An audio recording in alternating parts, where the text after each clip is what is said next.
Good morning. Morning ma'am.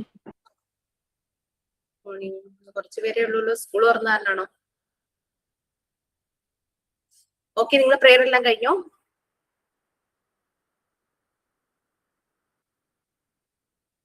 കഴിഞ്ഞു. നമുക്കൊന്ന് start ചെയ്യാം. ലാസ്റ്റ് ക്ലാസ്സിൽ എന്തായിരുന്നു പറഞ്ഞത്? യെസ്, ആരെയും ഒന്ന് പറയാമോ? കോഗ്നിറ്റീവ് ഡെവലപ്മെന്റ് കഴിഞ്ഞു. കോഗ്നിറ്റീവ് ഡെവലപ്മെന്റ് കഴിഞ്ഞു. നമ്മൾ പാർട്ട് 3യുടെ ഇൻട്രൊഡക്ഷനോ അങ്ങനെ എന്തെങ്കിലും ചെയ്തിരുന്നോ? ജസ്റ്റ് അതൊക്കെ പറഞ്ഞിരുന്നു, മരിയ മോണ്ടിസോറിനെ കുറിച്ചൊക്കെ കഴിഞ്ഞ ക്ലാസ്സില്. എന്നിട്ട് ഡിഫൻസ് മെക്കാനിസം ചാപ്റ്റർ എടുക്കാന്ന് പറഞ്ഞിട്ടുണ്ടായിരുന്നു. ഡിഫൻസ് മെക്കാനിസം നിങ്ങൾക്ക് ഞാൻ എടുക്കാന്ന് പറഞ്ഞിരുന്നു അല്ലേ?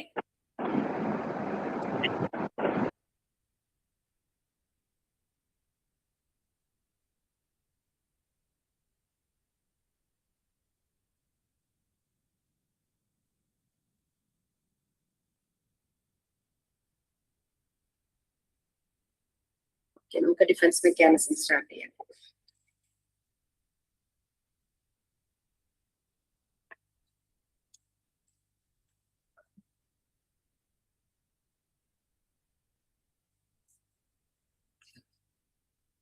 ഡിഫൻസ് മെക്കാനിസം, ഡിഫൻസ് എന്നുള്ളത് കൊണ്ട് എന്താ ഉദ്ദേശിക്കുന്നത്?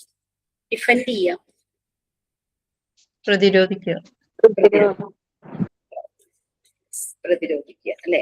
Defence mechanism. അപ്പൊ അതായത് നമ്മളിപ്പോ ഒരാള് നമ്മുടെ നേരെ കൈ ഓങ്ങിക്കൊണ്ട് വന്നു കഴിഞ്ഞാൽ നമ്മൾ ജസ്റ്റ് അതിനെ തടയും, അല്ലെ? ഫിസിക്കലി ഉള്ള ഒരു ഡിഫെൻഡ്. അതുപോലെ തന്നെ നമ്മൾ പറഞ്ഞു മെന്റലി നമുക്ക് എന്തെങ്കിലും ബുദ്ധിമുട്ടുണ്ടായി കഴിഞ്ഞു കഴിഞ്ഞാൽ അതിനെ സോർട്ട് ഔട്ട് ചെയ്യാനായിട്ട് നമ്മളും ഡിഫെൻഡ് ചെയ്യും. കുട്ടികളും അതുപോലെ തന്നെ ഡിഫെൻഡ് ചെയ്യും. പക്ഷേ പ്രായമായവർക്ക് കുറെ കൂടെ അഡൽട്സിന് മാനേജ് ചെയ്യാനായിട്ട് പറ്റും. കുട്ടികൾക്ക് അത് മാനേജ് ചെയ്യാൻ പാടാണ്. കുട്ടികൾ കൂടുതലും ചെയ്യുന്ന ഒരു ഡിഫൻസ് മെക്കാനിസം എന്ന് പറഞ്ഞു കഴിഞ്ഞാല് സേയിങ് ലൈസ്, ഫാന്റസി. അവർക്ക് പണിഷ്മെന്റ് കിട്ടുന്ന പേടിച്ചിട്ട് അവർ ചിലപ്പോൾ കഥകൾ ഉണ്ടാക്കി പറയും. ഫോർ എക്സാമ്പിൾ, സ്കൂളിലൊക്കെ പോകുമ്പോൾ പലപ്പോഴും റബ്ബറും പെൻസിലും എല്ലാം കളഞ്ഞിട്ട് വരും. അപ്പം നമ്മള് പണിഷ് ചെയ്യും അല്ലെങ്കിൽ വഴക്ക് പറയുന്നുള്ള പേടി കാരണം അവർ ഭയങ്കര കഥകൾ ഉണ്ടാക്കൂലേ അതിനെ പറ്റിയിട്ടൊക്കെ ഉള്ളത്. കേൾക്കാൻ രസമായിരിക്കും. അതുകൊണ്ട് ഒരു ഫാന്റസി ഒരിതാണ്. ഡേ ഡ്രീമിങ്ങിന്റെ ഒക്കെ വേറൊരു വേർഷൻ.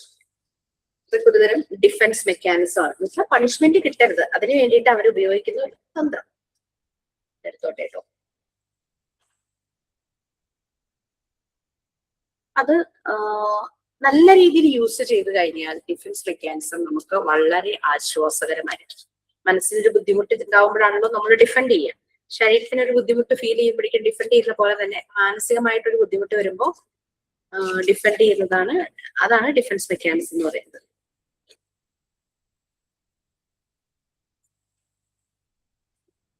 ഡിഫൻസ് മെക്കാനിക്സിനെ കുറിച്ച് കൂടുതൽ ഒബ്സർവേഷൻസ് പറഞ്ഞിരിക്കുന്നത് സൈക്കോ അനാലിസിന്റെ ഫാദർ എന്നൊക്കെ അറിയപ്പെടുന്ന സിഗ്മണ്ട് ഫ്രോയിഡ്, അദ്ദേഹത്തിന്റെ മകൾ അന്ന ഫ്രോയിഡും കൂടിയാണ് ഡിഫൻസ് മെക്കാനിക്സിന് കൂടുതൽ ഡെഫിനിഷൻസ്, അതിനെപ്പറ്റി കൂടുതൽ ഡീറ്റെയിൽ ആയിട്ട് അവരുടെ ഒബ്സർവേഷൻസ് ആണ് നമ്മൾ കാണുന്നത്.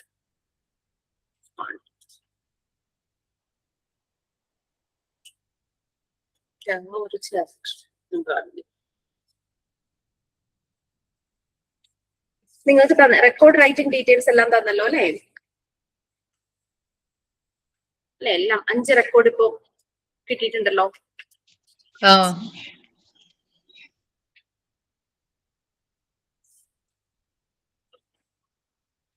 ഷെയർ ചെയ്യണോ? എല്ലാവരുടെയും ടെക്സ്റ്റ് ഇല്ലേ? ഷെയർ ചെയ്യണോ?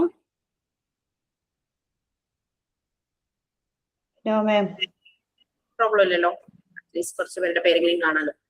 ഓക്കെ, അപ്പൊ ഡിഫൻസ് മെക്കാനിസം എന്ന് പറഞ്ഞു കഴിഞ്ഞാൽ ഒരു സൈക്കോളജിക്കൽ ആയിട്ടുള്ള സ്ട്രാറ്റജിയാണ്. ചില സമയത്ത് അത് നമ്മൾ അൺകോൺഷ്യസ് ആയിട്ട് നമ്മളുടെ ഉള്ളിൽ നിന്ന് വരുന്നതാണ് ആ ഒരു ഡിഫൻസ് മെക്കാനിസം എന്ന് പറയുന്നത്. നമുക്ക് ഏതെങ്കിലും രീതിയിൽ ആങ്സൈറ്റി, ത്രെറ്റ്, ചലഞ്ചസ് അല്ലെങ്കിൽ നമുക്ക് ആക്സെപ്റ്റ് ചെയ്യാൻ പറ്റാത്ത എന്തെങ്കിലും ഒരു കാര്യങ്ങൾ സംഭവിക്കുമ്പോൾ നമ്മളുടെ മനസ്സ് അതിനെ പ്രതിരോധിക്കാൻ വേണ്ടി ചെയ്യുന്ന ഒരു കാര്യമാണ് ഡിഫൻസ് മെക്കാനിസം എന്ന് പറയുന്നത്. സിഗ്മണ്ട് ഫ്രോയിഡ് ആണ് ഇതിന് ആദ്യമായിട്ട് ഇതിനെപ്പറ്റി അനലൈസ് ചെയ്ത് സ്റ്റഡി ചെയ്ത് അതിന്റെ ഒരു എക്സ്പ്ലനേഷൻ തന്നത്.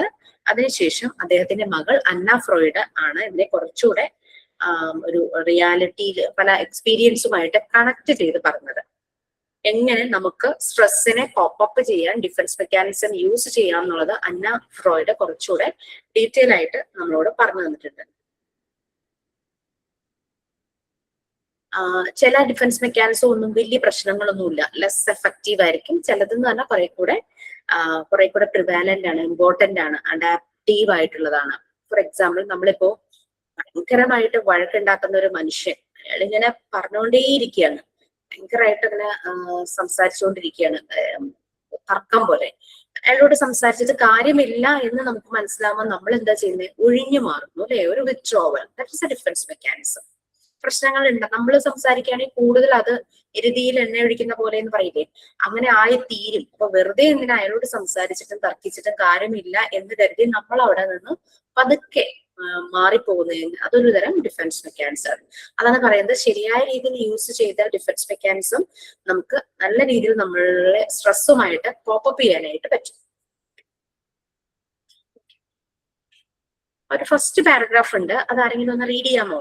ഷെയർ ചെയ്യണോ? വേണ്ടല്ലോ, റീഡ് ചെയ്തോളൂല്ലേ?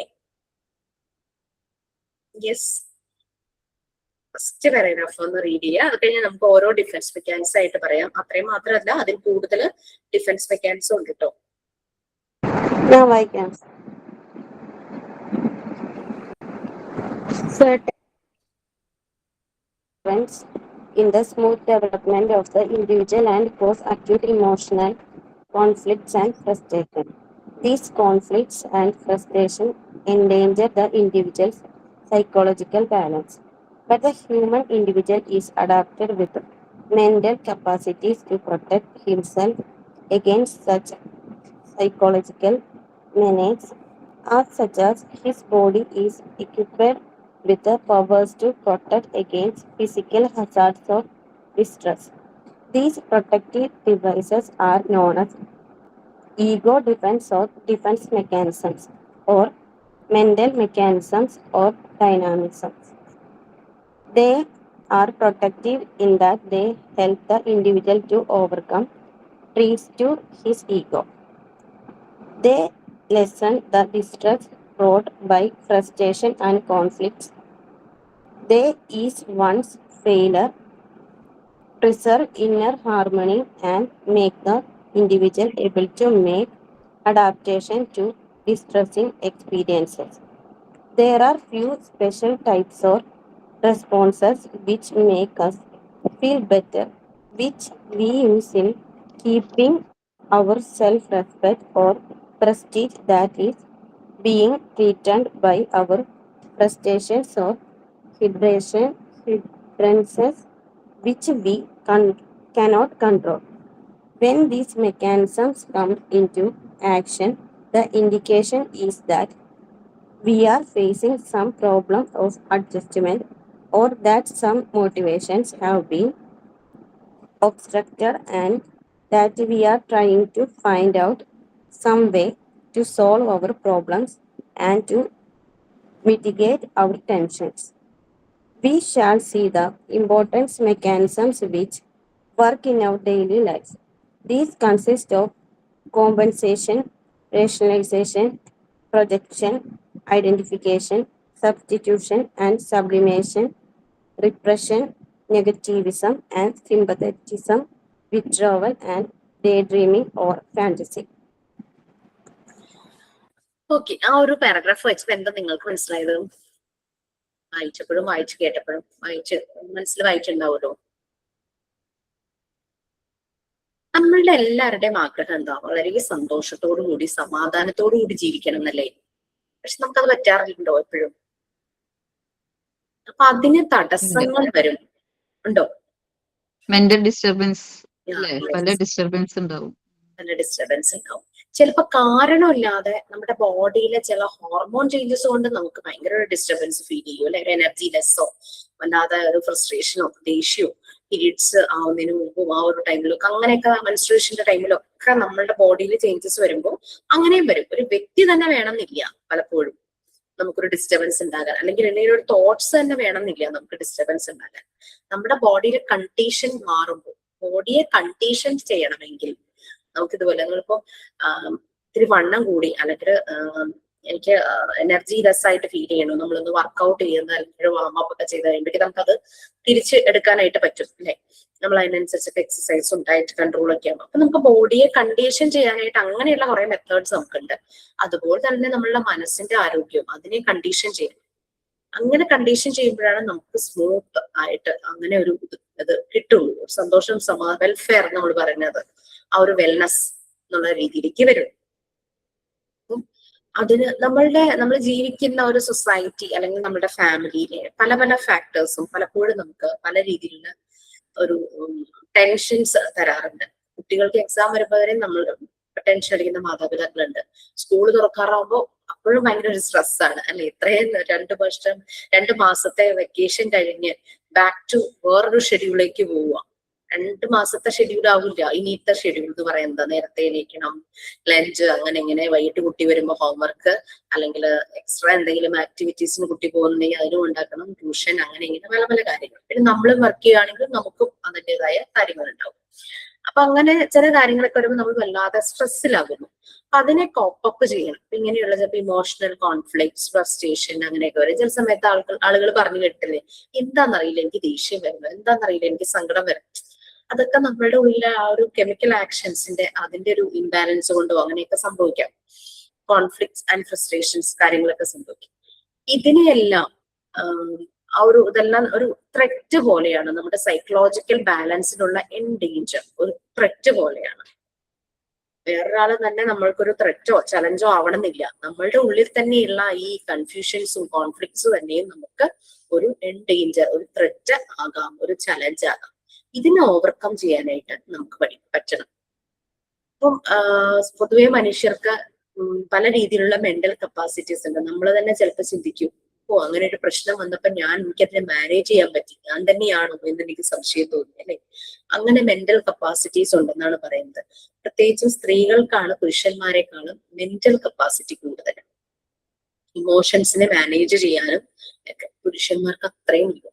അവർക്ക് ഫിസിക്കൽ കപ്പാസിറ്റി അവർക്കായിരിക്കാം, പക്ഷെ മെന്റൽ കപ്പാസിറ്റി പൊതുവെ സ്ത്രീകൾക്കാണ്. സൈക്കോളജിക്കലായിട്ട് പറയുന്നത് അങ്ങനെയാണ്. നമുക്കൊരു വിഷമം വരുമ്പോൾ നമ്മൾ പെട്ടെന്ന് അതുമായിട്ട് കോപ്പപ്പ് ആകും. അവർക്ക് അത് പെട്ടെന്ന് പറ്റില്ല. അങ്ങനെ ഒരു കാര്യം മേ ബി അവര് ചെറുപ്പം തുടങ്ങി ഈ പുരുഷന്മാരെ കരയരുത് എന്നൊരു ടാബു ടോക്ക് ഉള്ളത് കൊണ്ടായിരിക്കും അവരിങ്ങനെ സപ്രസ് ചെയ്ത് ജീവിച്ച് ചില നിമിഷങ്ങളിലൊന്നും അവർക്കത് മാനേജ് ചെയ്യാനായിട്ട് പറ്റാതെ വരും. ഇമോഷണലി അവർ വളരെ വീക്ക് ആണെന്നാണ് പറയുന്നത്. നമ്മൾ ഇമോഷണലി വളരെ സ്ട്രോങ് ആണെന്നാണ് പറയുന്നത്. അതുകൊണ്ടാണ് അറ്റാക്സ് കൂടുതൽ മെൻസിന് വരുന്നത് അല്ലേ? Heart attacks. യെസ്, നമ്മുടെ കുറച്ചുകൂടി സ്ട്രോങ് ആയിരിക്കും. നമ്മുടെ ഹെൽത്ത് വൈസ് ആ ഒരു കാർഡിയാക് ഫങ്ഷൻസ് നമുക്ക് കുറച്ചുകൂടി സ്ട്രോങ് ആയിരിക്കും എന്നാണ് പറയുന്നത്.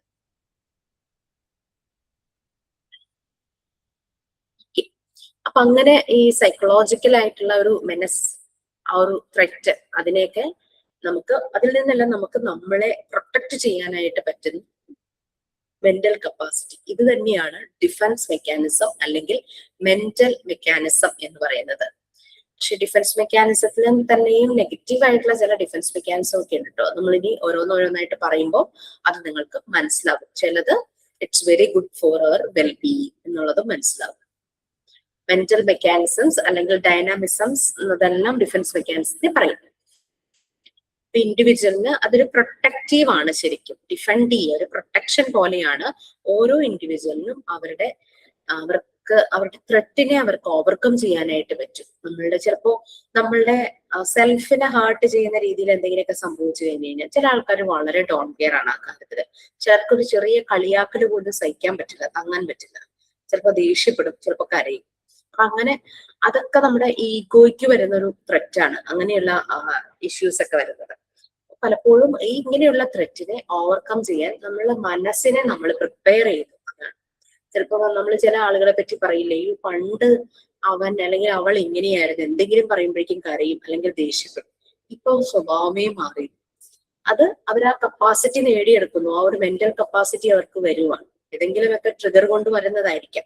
ചിലപ്പോൾ ചില ക്ലാസ്സസ് അറ്റൻഡ് ചെയ്യുമ്പോഴേക്കും നമുക്ക് തന്നെ ഭയങ്കര ഒരു വെളിച്ചം വീണ പോലെ തോന്നില്ലേ, അയ്യോ ഞാൻ അങ്ങനെയൊക്കെ വെറുതെ ചിന്തിച്ചത്. ഒരു ഡോൺ കെയർ, ആൾക്കാർ എന്ത് പറയുന്നതും വല്ലാത്ത അഫക്ട് ചെയ്യുന്ന രീതിയിൽ ചിലപ്പോൾ ആൾക്കാരുണ്ടാവാറുണ്ട്. അതിനെ പിന്നെ ഡോൺ കെയർ ആയിട്ട് അങ്ങനെ കരുതുന്നവരുണ്ട്. പരീക്ഷയ്ക്ക് മാർക്ക് കുറഞ്ഞു കഴിഞ്ഞാൽ ചില കുട്ടികൾക്ക് ഭയങ്കര ടെൻഷനും സങ്കടവും. ചിലരത് വളരെ ഡോൺ കെയർ ആണ്. Next time I will try my best എന്നുള്ള രീതിയിൽ വളരെ കോൺഫിഡന്റ് ആയിട്ട് അവർ അടുത്തതിനെ കുറിച്ച് ചിന്തിക്കും. ഇവര് പോയ മാർക്കിനെ കുറിച്ച് കരഞ്ഞുകൊണ്ടേയിരിക്കും. ഇതൊക്കെ ഇവരുടെ ഈഗോ കേൾക്കുന്ന ഒരു ത്രെറ്റ് ആണ്, ആ ഒരു ചലഞ്ചാണ്. അതിനെ നമുക്ക് ഓവർകം ചെയ്യാനായിട്ട് പറ്റണം.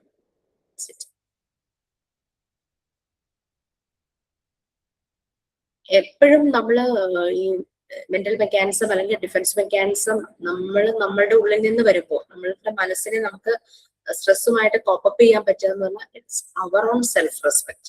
നമ്മളെ കെയർ ചെയ്യുന്നത് തന്നെയാണ്. എനിക്ക് സമാധാനം വേണം, കാരണം ഞാൻ എൻ്റെ ഈ പ്രശ്നങ്ങളൊക്കെ സോർട്ട് ഔട്ട് ചെയ്യണം, അല്ലെങ്കിൽ അത് എനിക്ക് തന്നെയാണ് ബുദ്ധിമുട്ട് എന്നൊരു ഫീല് വരുമ്പോൾ നമ്മൾ അതിനെ സ്ട്രെസ്സുമായിട്ട് കോപ്പപ്പ് ചെയ്യാനും അതിന് വേണ്ടുന്ന മെത്തേഡ്സ് കണ്ടുപിടിക്കാനും നമ്മൾ നോക്കും. അപ്പൊ അതാണ് നമ്മളുടെ സെൽഫ് റെസ്പെക്ട്, സെൽഫ് കെയർ തന്നെയാണ് പ്രോപ്പറായിട്ട് നമ്മൾ ഡിഫൻസ് മെക്കാനിസം യൂസ് ചെയ്യുന്നത്. മെന്റൽ മെക്കാനിസം പ്രോപ്പറായിട്ട് നമ്മൾ യൂസ് ചെയ്യുന്നത് നമുക്കുള്ള സെൽഫ് കെയർ, നമുക്കുള്ള സെൽഫ് റെസ്പെക്ട് തന്നെയാണ്. നമ്മുടെ മനസ്സിന് വേണ്ടിയിട്ടാണല്ലോ നമ്മൾ അങ്ങനെയുള്ള ഡിഫൻസ് മെക്കാനിസം യൂസ് ചെയ്യുന്നത്. അങ്ങനെയുള്ളതെല്ലാം നമുക്ക് കൺട്രോൾ ചെയ്യാൻ പറ്റാത്ത രീതിയിലൊക്കെ വരും ചില കാര്യങ്ങൾ, നമ്മുടെ സെൽഫിനെ കൺട്രോൾ ചെയ്യാൻ പറ്റുന്നത്. ഇങ്ങനെയുള്ള മെക്കാനിസംസ് പ്രോപ്പർ ആയിട്ട് ആക്ഷനിലേക്ക് വരുമ്പോൾ ഇങ്ങനെയുള്ള പ്രോബ്ലം എല്ലാം മാറി നമുക്ക് അഡ്ജസ്റ്റ്മെന്റ് നടക്കുന്നു. ഇതൊക്കെയാണ് ഈ ഡിഫൻസ് മെക്കാനിസത്തിന്റെ ഉദ്ദേശം. എന്താണ്? To mitigate our tensions, to solve our problems, to mitigate എന്ന് പറഞ്ഞാൽ ടു ലെസൺ അവർ ടെൻഷൻസ്. അങ്ങനെ നമ്മുടെ ഡെയിലി ലൈഫിൽ പല രീതിയിലുള്ള ഡിഫൻസ് മെക്കാനിസം ഉണ്ട്. അപ്പൊ ഏതൊക്കെയാണെന്ന് നമുക്ക് 1 by 1 ആയിട്ട് കാണാം. അതിലെ ഫസ്റ്റ് വൺ ആണ് കോമ്പൻസേഷൻ. കോമ്പൻസേഷൻ എന്നുള്ള ഡിഫൻസ് മെക്കാനിസത്തെ കുറിച്ച് എഴുതിയിരിക്കുന്നത് നിങ്ങളൊന്ന് വായിക്കാമോ?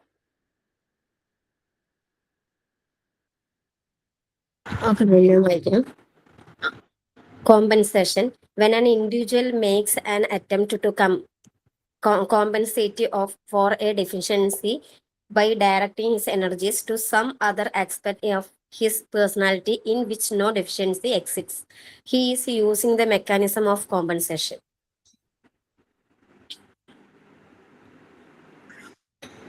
അതായത് ഒരു വ്യക്തി, എല്ലാരും എല്ലാം തിരിഞ്ഞവരല്ല, അല്ലെ? കംപ്ലീറ്റ് നമുക്ക് പറയില്ല, പെർഫെക്റ്റ് കംപ്ലീറ്റ് ഒന്നുമല്ല. അപ്പൊ നമ്മൾക്ക് ചില കുറവുകൾ ഉണ്ടാവും, ഡെഫിഷ്യൻസി. ആ കുറവുകളെ അതിനെ കോമ്പൻസേറ്റ് ചെയ്യാനായിട്ട് നമ്മൾ എന്ത് ചെയ്യും? നമ്മളുടെ പോസിറ്റീവ് സൈഡ് നമ്മൾ ഹൈലൈറ്റ് ചെയ്ത് കാണിക്കും, എൻഹാൻസ് ചെയ്ത് കാണിക്കും. That is compensation. ക്ലിയർ ആയോ? അതായത് നമ്മളുടെ കുറവുകളെ, അൺഡിസൈറബിൾ ആയിട്ടുള്ള കാര്യങ്ങളെ, ആ ഷോർട്ട് കമിങ്സിനെ കൺസീൽ ചെയ്യും, മറച്ചു വെക്കും. എന്നിട്ട് നമ്മുടെ നല്ല ഡിസൈറബിൾ ആയിട്ടുള്ള ബിഹേവിയറിനെ എക്സാജറേറ്റ് ചെയ്യും, അതിനെ വലുതാക്കി കാണിക്കും. Somebody say that. എന്നോട് ഇപ്പൊ ആരെങ്കിലൊക്കെ പറയും,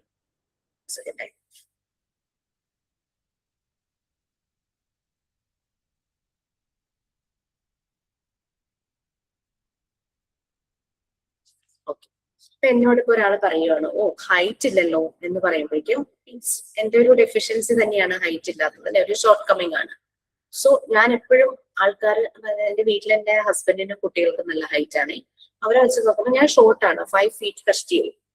അപ്പൊ ആരെങ്കിലും ചിലപ്പോ പറയുന്നവർക്ക് ആ ഒരു സുഖത്തിന് വേണ്ടി പറയണായിരിക്കും കേട്ടോ, നമ്മളെ ഒന്ന് ഇതാക്കാൻ വേണ്ടിയിട്ട്. മേ ബി അവരല്ലാതെ കാണുമ്പോ ഹസ്ബൻഡിന്റെ മക്കൾക്ക് നല്ല ഹൈറ്റ് ഉണ്ടല്ലോ, ജിഷയ്ക്ക് ഹൈറ്റ് ഇല്ലല്ലോ എന്ന് പറയുമ്പോ ഞാൻ സംസാരിക്കാൻ പറ്റുന്ന ആ ഒരു വ്യക്തിയാണെങ്കിൽ ഞാൻ പറയും, ഹൈറ്റ് ഇല്ലെങ്കിൽ എന്താ, ഈ വീട്ടിലെ മാറാല അടിക്കുന്നതും ഫാൻ തുടയ്ക്കുന്നതും ഈ 5 അടി കഷ്ടിയായിരുന്നു ഞാനാന്ന് പറയും. ഇവരാരും തൊടില്ല. സോ ദാറ്റ് മീൻസ് എന്റെ ഡെഫിഷ്യൻസി, എന്റെ ഷോർട്ട് കമ്മിങ്ങിനെ എനിക്ക് ചെയ്യാൻ പറ്റുന്ന കാര്യത്തെ ഹൈലൈറ്റ് ചെയ്ത് ഞാൻ പറയും, എൻഹാൻസ് ചെയ്ത് പറയും. പിന്നെ പറഞ്ഞവർക്ക് പിന്നെ ഒന്നും പറയാനില്ല. അപ്പൊ നമുക്കൊരു സമാധാനം, നമുക്കൊരു മെന്റൽ സാറ്റിസ്ഫാക്ഷൻ കിട്ടും, അല്ലെ? ഒരു എക്സാമ്പിൾ ആയിട്ട് പറഞ്ഞാണ് കേട്ടോ. അപ്പൊ അതാണ് കോമ്പൻസേഷൻ എന്ന് പറയുന്നത്. നമ്മുടെ കുറവുകളെ നമ്മൾ കൺസീൽ ചെയ്യും, അങ്ങോട്ട് ഇതാക്കി വെക്കും. ഞാൻ നിങ്ങളോട് ഒരു ഡിക്ഷണറി പ്ലേ സ്റ്റോറിൽ നിന്ന് ഡൗൺലോഡ് ചെയ്ത് ഇൻസ്റ്റാൾ ചെയ്യാൻ പറഞ്ഞിട്ടുണ്ടായിരുന്നോ? വേർഡ് ഒരു ഡിക്ഷണറി.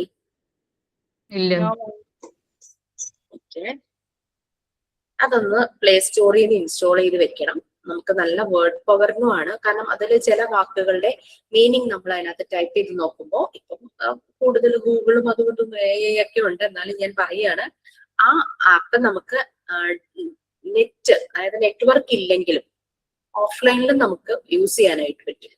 അത് മാത്രമല്ല അതിന്റെ പ്രൊനൗൺസിയേഷൻ അതിൽ കൊടുത്തിട്ടുണ്ടാവും. ഫോണറ്റിക്സ് വേർഡ്സ് വെച്ചിട്ട്, ലെറ്റേഴ്സ് വെച്ചിട്ട് പ്രൊനൗൺസിയേഷൻ കൊടുത്തിട്ടുണ്ട്. പിന്നെ അതിന്റെ മീനിങ് കൊടുത്തിട്ടുണ്ടാവും, അതിന്റെ ഓപ്പോസിറ്റ് വേർഡ് കൊടുത്തിട്ടുണ്ടാവും. പിന്നെ അതിന്റെ ചിലതിനൊക്കെ അഡ്ജക്റ്റീവ്, അഡ്വർബ് ഒക്കെ ചിലതിനൊക്കെ കൊടുത്തിട്ടുണ്ടാകും. പിന്നെ ഒരു സെന്റൻസ്, നമുക്ക് ആ മീനിങ് കുറച്ചുകൂടെ മനസ്സിലാകാനായിട്ട് ഒരു സെന്റൻസും കൂടെ അവിടെ കൊടുത്തിട്ടുണ്ടാകും, ആ വേർഡ് വെച്ചിട്ടുള്ളത്. അപ്പൊ അത് എന്താണ് അതിന്റെ എക്സാക്ട് മീനിങ് എന്നുള്ളത് മനസ്സിലാവും. ഞാൻ പറഞ്ഞു വന്നത്, നമ്മളുടെ ഈ ഓരോ ഡിഫൻസ് മെക്കാനിസവും ഇതിന്റെ മീനിങ് നമ്മൾ അതിനകത്ത് ടൈപ്പ് ചെയ്ത് നോക്കിക്കഴിഞ്ഞു കഴിഞ്ഞാൽ അതിന്റെ ആക്ച്വൽ മീനിങ്ങും കൊടുത്തിട്ടുണ്ടാവും. സൈക്കോളജിയിൽ അതെന്താന്നൊരു ഡിസ്ക്രിപ്ഷനും ആ ആപ്പിൽ നമുക്ക് സെർച്ച് ചെയ്താലായിട്ട് കിട്ടും. പെട്ടെന്ന് നമ്മുടെ ഒരു ഗൂഗിൾ സെർച്ച് ചെയ്ത് നോക്കുന്നതിനേക്കാളും പെട്ടെന്ന് നമുക്ക് അതിന്റെ വേർഡ് മീനിങ് ആ ഒരു ഡിക്ഷണറിയിൽ നോക്കി കഴിഞ്ഞാൽ, വേർഡ് വെബ് എന്നാണ് അതിന്റെ ഒരു പേര്. ഒന്നുകൂടി പറഞ്ഞു, എന്തോ ഒന്നുകൂടി പറഞ്ഞു. കാണിച്ചു തരാം.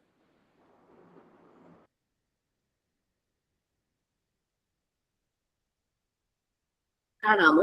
വേർഡ് വെബ് എന്നാണ് ഈ ഒരു സിമ്പിൾ ആണ് എൻ്റെ ഉള്ളത്. പ്ലേ സ്റ്റോറിൽ കാണാമോ?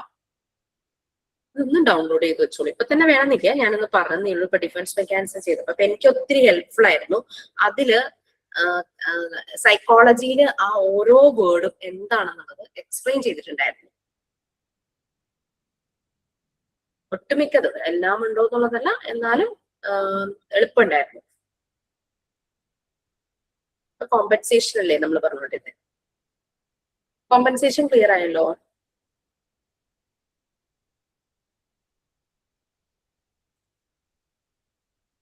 ചിലപ്പോ നമ്മൾ ഇത് ചെയ്യുന്നത് കോൺഷ്യസ്ലി ആയിരിക്കും. ഇപ്പൊ ഞാൻ ആ റെസ്പോൺസ് ഇത് ചെയ്തത് ഞാൻ കോൺഷ്യസ്ലി തന്നെയായിരുന്നു. എന്റെ ഹൈറ്റിനെ കുറച്ച് കാണിച്ച് പറഞ്ഞാലും ഞാൻ ആദ്യം പറയുന്നത് എനിക്ക് പറയാവുന്ന സ്പേസ് ഉള്ള ഒരു വ്യക്തിയാണെങ്കിൽ കേട്ടോ, അല്ലാത്തവരോടൊന്ന് ചിരിച്ച് അവര് പറഞ്ഞോട്ടെ എന്നുള്ള രീതി തന്നെ ഇരിക്കും. അപ്പൊ അങ്ങനെ നമുക്ക് പറയാൻ പറ്റുന്ന ഒരു ഇത്, കാരണം ഞാൻ എന്റെ ഹസ്ബൻഡിന്റെയും മക്കളെയും കളിയാക്കുവാണല്ലോ അതുവഴി. അപ്പൊ അങ്ങനെ പറയാൻ പറ്റുന്ന സ്പേസ് ഉള്ള വ്യക്തികളാണെങ്കിൽ മാത്രമാണ് അവിടെ ഇങ്ങനെ പറയുന്നത്. അപ്പൊ കോമ്പൻസേഷൻ എന്ന് പറയുന്നത് നമ്മൾ കോൺഷ്യസ്ലി അല്ലെങ്കിൽ അൺകോൺഷ്യസ്ലി ചെയ്യുന്ന ഒരു കാര്യമാണ് കോമ്പൻസേഷൻ എന്ന് പറയുന്നത്. നമ്മുടെ കുറവുകളെ നമ്മൾ മറച്ചു വെച്ചിട്ട് നമ്മുടെ കഴിവുകളെ നമ്മൾ എൻഹാൻസ് ചെയ്യും. ഓക്കെ, അങ്ങനെ ചെയ്യുന്നതാണ് കോമ്പൻസേഷൻ. നമുക്ക് നമ്മുടെ സെൽഫ് എസ്റ്റീം, നമുക്കൊരു നമ്മൾ പറഞ്ഞല്ലോ സെൽഫ് റെസ്പെക്റ്റിന് വേണ്ടിയിട്ടാണ് നമ്മൾ പലപ്പോഴും ഡിഫൻസ് മെക്കാനിസം യൂസ് ചെയ്യുന്നത്. നമ്മുടെ സെൽഫ് എസ്റ്റീമിനെ പ്രൊട്ടക്ട് ചെയ്യുന്നു. അപ്പൊ അങ്ങനെ നമ്മുടെ വീക്ക്നെസ് എന്നുള്ളത് നമ്മുടെ പ്രോമിനന്റ് സ്ട്രെങ്ത്, നമ്മുടെ ഹൈലൈറ്റഡ് ആയിട്ടുള്ള സ്ട്രെങ്ത്തിലേക്ക് അതിനെ കാണിക്കുന്നു. ഇപ്പോ നമുക്ക് കുട്ടികളിൽ കാണാം, ചില കുട്ടികൾ അക്കാദമിക് ഏരിയയിൽ കുറച്ച് വീക്ക് ആയിരിക്കും, പക്ഷെ അവര് ചിലപ്പോ സ്പോർട്സിൽ നല്ല സ്ട്രോങ് ആയിരിക്കും. ഇപ്പൊ കുട്ടികൾ തന്നെ അവരുടെ അക്കാദമിക് അതിനെ കൊണ്ട് പറ്റുന്നില്ല, അപ്പൊ അവര് സ്പോർട്സിൽ കൂടുതൽ ഫോക്കസ് ചെയ്ത് അവരുടെ സ്ട്രെങ്ത് അവിടെയാണെങ്കിൽ അതിൽ കൂടുതൽ ഫോക്കസ് ചെയ്ത് അതിന് ഷൈൻ ചെയ്യാനായിട്ട് നോക്കും.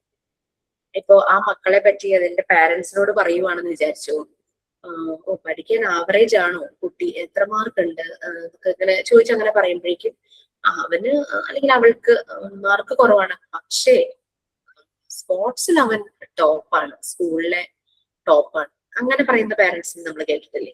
അതും ഒരു തരം ഡിഫൻസ് മെക്കാനിസം തന്നെയാണ്. നമ്മുടെ സ്വന്തം മക്കളെ പറയുമ്പോൾ നമുക്കൊന്ന് നമ്മുടെ ഈഗോ ഹേർട്ട് ആവൂലേ? അപ്പൊ നമ്മൾ എന്താ പറയുന്നത്, നമ്മുടെ മക്കളുടെ പോസിറ്റീവ് സൈഡ് നമ്മൾ പറയാനായിട്ട് ശ്രമിക്കും. അതൊന്നും ഒരു തെറ്റൊന്നുമില്ല നമുക്കാണ്, അല്ലെങ്കിൽ നമ്മൾക്ക് അതൊരു മെന്റൽ സ്ട്രെസ് ആകും.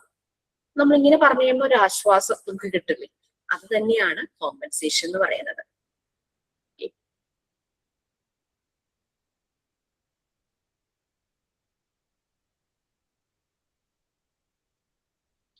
അങ്ങനെ കുറെ കോമ്പൻസേഷൻ തന്നെ ഗൂഗിൾ സെർച്ച് ചെയ്ത കുറെ കാര്യങ്ങൾ കാണുന്നുണ്ട്. അണ്ടർ കോമ്പൻസേഷൻ, ഓവർ കോമ്പൻസേഷൻ, അങ്ങനെയൊക്കെ പറഞ്ഞിട്ട്. പോസിറ്റീവ് കോമ്പൻസേഷൻ ആണ് നമ്മൾ കുറച്ചു മുമ്പ് പറഞ്ഞത്. അക്കാദമിക്സിൽ, അതായത് ഒരെണ്ണത്തിൽ വീക്ക് ആണെങ്കിൽ ഏതിലാണോ എന്റെ കഴിവ് അത് ഞാൻ എൻഹാൻസ് ചെയ്യാനായിട്ട് ശ്രമിക്കും. അല്ലാതെ പഠിക്കാൻ മോശമാണെന്ന് പറഞ്ഞിട്ട് അങ്ങനെ ഡൗൺ ആയി പോവല്ല. എനിക്ക് എന്താണോ ആ ഒരു കഴിവ്, സ്പോർട്സിലാണെങ്കിൽ ആ സ്പോർട്സ്, ഡാൻസിലാണെങ്കിൽ ഡാൻസ്, അതിന് ഫോക്കസ് ചെയ്യുന്നു. That is a positive compensation. ഗൂഗിളിലുള്ളതാണേ. പിന്നെ ഓവർ കോമ്പൻസേഷൻ, അത് വളരെ എക്സ്ട്രീം ആണ് പലപ്പോഴും. അതായത് ഇപ്പൊ നമുക്കൊരു ഇൻസെക്യൂർ ഫീൽ ചെയ്യുവാണ്, നമ്മളൊരു സൊസൈറ്റിയിൽ ജീവിക്കുവാണല്ലോ, ഒരു ഇൻസെക്യൂരിറ്റി ഫീൽ ചെയ്യുവാണ് ആ ഒരു കമ്മ്യൂണിറ്റിയിൽ. അപ്പൊ നമ്മൾ എന്ത് ചെയ്യുന്നു വെച്ച് കഴിഞ്ഞാല്, നമുക്കിപ്പോ ഇപ്പൊ വെൽത്തി ആയിട്ടുള്ള ഒരു മനുഷ്യനാണെങ്കിൽ, ക്യാഷ് ഒക്കെ ഉള്ള ഒരാളാണെങ്കിൽ മറ്റുള്ളവരെ, ചുറ്റുപാടുമുള്ളവരെ കൺട്രോൾ ചെയ്യാനായിട്ട് അങ്ങനെ ഒരു ഇൻസെക്യൂർ ഫീൽ വരുമ്പോൾ, ഈ ചില മാരേജ് റിലേഷൻഷിപ്പിൽ കണ്ടിട്ടില്ലേ, വൈഫ് ചിലപ്പോ ഭയങ്കര ബ്യൂട്ടിഫുൾ ആയിരിക്കും, ഗുഡ് ലുക്കിംഗ് ആയിരിക്കും, ഹസ്ബൻഡ് മേ ബി വൈഫിനെ കമ്പയർ ചെയ്യുമ്പോഴേക്കും അത്ര ഗുഡ് ലുക്കിംഗ് ആയിരിക്കില്ല. അപ്പൊ പലപ്പോഴും അയാൾ പലരിൽ നിന്ന് കേട്ടിട്ടുണ്ടാവും. അപ്പൊ അങ്ങനെയുള്ള കേസ് വരുമ്പോ ചില വൈഫിനെ എന്താ പറയാ ഭയങ്കരമായിട്ട് കൺട്രോൾ ചെയ്യും, പുറത്ത് വിടാതെ അങ്ങനെയൊക്കെ ചെയ്തിട്ടില്ലേ. അതൊരു തരം ഓവർ കോമ്പൻസേഷൻ, ഈ ഡിഫൻസ് മെക്കാനിസം തന്നെയാണ്. അത് എന്റെ കുറവ് വേറൊരാളുടെ കൂടുതൽ കണ്ടു, സോ അത് കാരണം അതിനെ ഡിഫെൻഡ് ചെയ്യാൻ വേണ്ടിയിട്ട് ചെയ്യുന്ന മെത്തേഡ്, അതൊന്നും പോസിറ്റീവ് വേയിലുള്ള ഡിഫൻസ് മെക്കാനിസം അല്ലാതെ.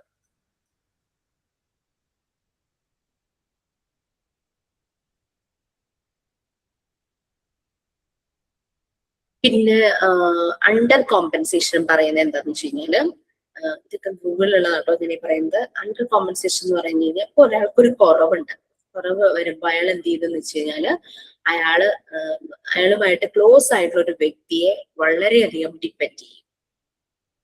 ഫോർ എക്സാമ്പിൾ ഹസ്ബൻഡ് ആൻഡ് വൈഫിൽ ഇപ്പൊ ഹസ്ബൻഡിന് ഒരു സുഖമില്ല, അപ്പം പക്ഷെ സ്വന്തം കാര്യങ്ങൾ ഒറ്റയ്ക്ക് മാനേജ് ചെയ്യുന്നില്ല, എല്ലാം ഈ പാർട്ട്ണറെ കൊണ്ട് തന്നെ ചെയ്യിപ്പിക്കുന്ന രീതിയിൽ ഫുൾ കെയറും അവരെ കൊണ്ട് തന്നെ മരുന്നെടുത്ത് കൊടുക്കുന്നു, ഭക്ഷണം കൊടുക്കുന്നു, അങ്ങനെ എല്ലാ രീതിയിലും ഒരാളെ പൂർണ്ണമായും ഡിപ്പെൻഡ് ചെയ്യുന്നു. അതും ഒരു കോമ്പൻസേഷൻ എന്നുള്ള രീതിയിലാണ് പറയുന്നത്. അപ്പൊ നമുക്കിപ്പോ ജസ്റ്റ് അതിന്റെ ജനറൽ മതി, ഞാനത് കണ്ടതുകൊണ്ട് അതങ്ങ് പറഞ്ഞതേ ഉള്ളൂ. കോമ്പൻസേഷൻ മനസ്സിലായല്ലോ, നമ്മൾക്കൊരു ഷോർട്ട് കമ്മിങ് ഉണ്ട്, ഒരു കുറവുണ്ട്, അത് പക്ഷെ നമുക്ക് തുറന്നു കാണിക്കാൻ ഇത്ര ഇഷ്ടമൊന്നുമല്ല. അപ്പൊ നമ്മൾ അതിനെ മറച്ചു വെച്ചിട്ട് നമ്മൾ ഹയർ സൈഡ്, നമ്മളുടെ പോസിറ്റീവ് ആയിട്ടുള്ള സ്ട്രെങ്ത്തിനെ എൻഹാൻസ് ചെയ്യും. That is compensation. കോമ്പൻസേറ്റ് ചെയ്യാന്ന് പറയുന്ന പോലെ ഒരു കുറവിനെ വേറൊന്ന് വെച്ചിട്ട് കോമ്പൻസേറ്റ് ചെയ്യും. നെക്സ്റ്റ് റാഷണലൈസേഷൻ, അതാരെങ്കിലും വായിക്കാമോ? ഞാൻ വായിക്കാം ma'am. Yes please. Rationalization. When something occurs that we find difficult to accept, then we will make up a logical reasons why it has happened. That is, when people are unable to cope with the reasons they behave in particular ways, they protect themselves by creating self-justifying explanations for their behavior. This is rationalization. It is one of the most famous mechanisms. The individuals who has been frustrated or who cannot solve the problems in a successful manner and constantly feels discomfort and restless attempt to reduce his feelings for anxiety and guilt by using this device. Okay, so rationalization.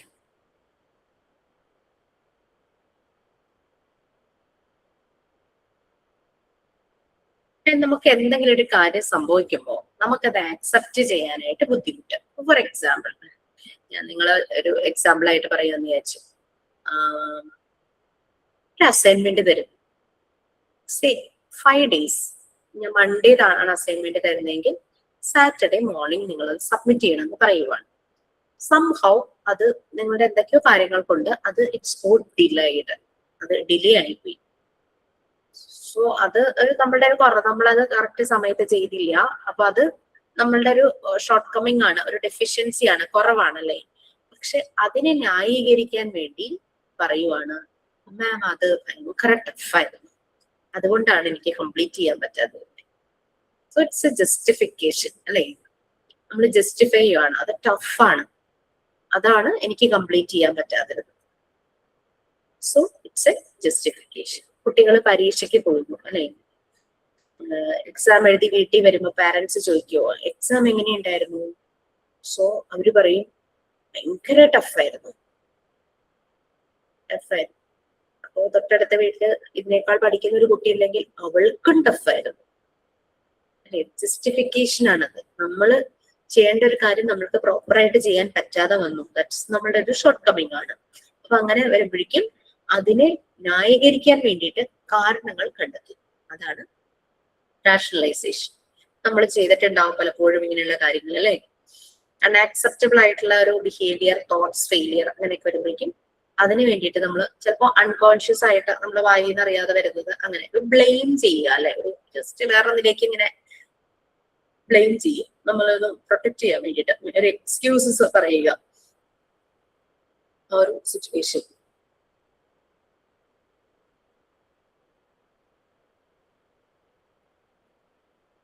Okay, പിന്നെ അങ്ങനെ examples ഒക്കെ കൊടുത്തിട്ടുണ്ട്.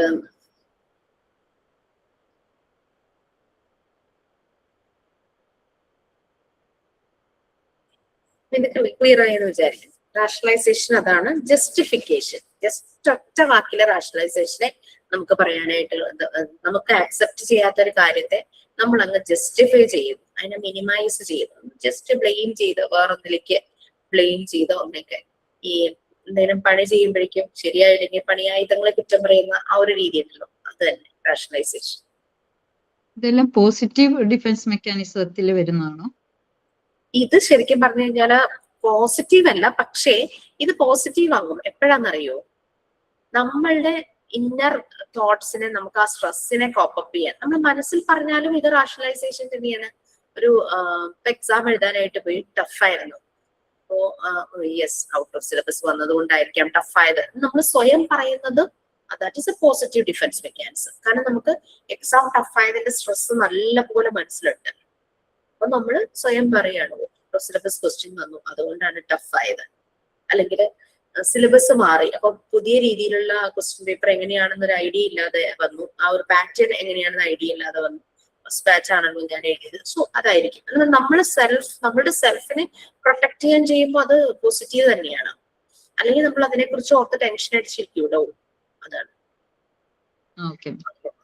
അതൊക്കെയാണ് അതിൽ വരുന്നത്. പിന്നെ ചില സമയത്ത് ഈ ഓഫീസിലൊക്കെ വർക്ക് ചെയ്യുന്നവര്, അവർക്ക് ഭയങ്കര ഹെവി വർക്ക് ലോഡൊക്കെ വന്ന് അങ്ങനെ അവര് വർക്ക് ചെയ്ത് ചിലപ്പോ കുറെ വർക്ക് ചെയ്തിട്ടും കാര്യമായ റിസൾട്ട് വന്നിട്ടുണ്ടാവില്ലായിരിക്കും, അപ്രൈസലോ റിസൾട്ടോ അങ്ങനെയൊന്നും വന്നിട്ടുണ്ട്.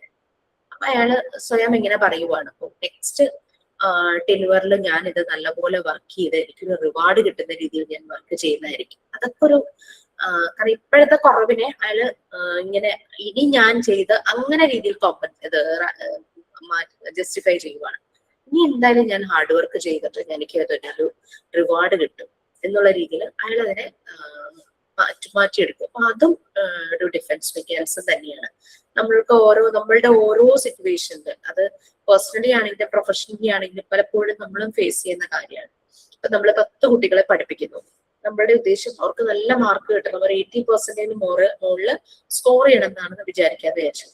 പക്ഷെ 5 കുട്ടികൾ മാത്രമാണ് 80% മുകളിൽ സ്കോർ കിട്ടിയുള്ളൂ, ബാക്കി 5 പേർക്ക് ബിലോ 80 ബിലോ ആയിട്ട് വന്നു, ലോ മാർക്സ് ആയിട്ട് വന്നു. അപ്പോ ദാറ്റ് മീൻസ് നമുക്കറിയാം നമ്മൾ പഠിപ്പിച്ചതിൽ എന്തെങ്കിലും പ്രശ്നം അല്ലെങ്കിൽ കുട്ടികളുടെ പൊട്ടൻഷ്യലിൽ എന്തെങ്കിലും പ്രശ്നം അങ്ങനെ ആയിരിക്കും അല്ലെ. അപ്പൊ നമ്മൾ അതിന് ഒരു ജസ്റ്റിഫിക്കേഷൻ നമുക്ക് വേണമെങ്കിൽ നമ്മൾ കണ്ടെത്തും. ഇനഫ് ടൈം കിട്ടിയില്ല അവരെ കൂടുതൽ പ്രാക്ടീസ് ചെയ്യിക്കാനായിട്ട്, കൂടുതൽ പ്രോബ്ലംസ് ചെയ്യിക്കാനായിട്ട് സമയം കിട്ടാത്തതുകൊണ്ടാണ്. അങ്ങനെ നമ്മൾ സ്വയം ഒന്ന് ആശ്വസിക്കാൻ വേണ്ടി ചില കാര്യങ്ങൾ പറയില്ലേ, അതൊക്കെ പോസിറ്റീവ് വേ തന്നെയാണ്. അല്ലെങ്കിൽ എന്ത് പറ്റും, നമ്മൾ അങ്ങനെ ഒരു ഡിഫൻസ് മെക്കാനിസം നമ്മൾ എടുത്തില്ലെങ്കിൽ നമ്മൾ ഇതിനെ കുറിച്ച് ആലോചിച്ച് ചിന്തിച്ച് ടെൻഷൻ അടിച്ച് ആകെ ബുദ്ധിമുട്ടിലായി പോകും. മാം, മിക്ക ആൾക്കാരും ജസ്റ്റിഫൈ ചെയ്യുന്ന ആൾക്കാരാണ് എല്ലാരും, ഞാനടക്കം. എന്തായാലും ചെയ്യാൻ നമ്മൾ ഓട്ടോമാറ്റിക് ആയിട്ട് തന്നെ വരും. അതായത് ഇപ്പൊ ചെറിയ പിള്ളേർ തന്നെ പറയും, എന്ത് മാർക്ക് അമ്മ എനിക്ക് അങ്ങനെയാണ് മാർക്ക് കമ്മിയായത്, അവരത് പറയും. ഓട്ടോമാറ്റിക് ആയിട്ട് അത് വന്നു പോവാണ്. ശരിയാ, നമ്മളൊക്കെ ഉള്ളതല്ലോ അത്. ഓക്കെ, നെക്സ്റ്റ് വൺ ഏതാ? പ്രൊജക്ഷൻ.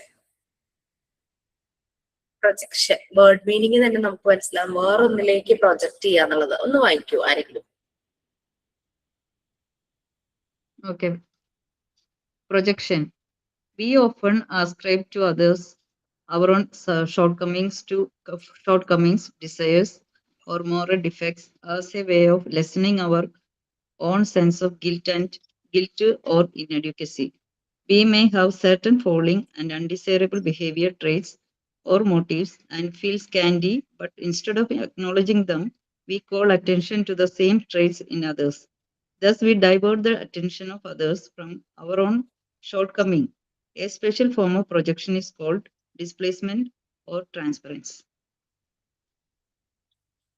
പ്രൊജക്ഷൻ ഒരു കുഴപ്പമുണ്ട്. പലപ്പോഴും നമ്മളുടെ ഉള്ളിലെ കാര്യങ്ങളെ ഇത് മാനേജ് ചെയ്യായിരിക്കും, സ്ട്രെസ്സിനെ കുറയ്ക്കുമായിരിക്കും. പക്ഷെ റിലേഷൻഷിപ്പ് വല്ലാതെ മോശമാകും ഈ പ്രൊജക്ഷൻ എന്നുള്ള ഡിഫൻസ് മെക്കാനിസം കാരണം എന്താ, ഇവിടെ നമ്മളുടെ കുറവുകള് വേറൊരാളിലേക്ക് നമ്മൾ അസൈൻ ചെയ്യും.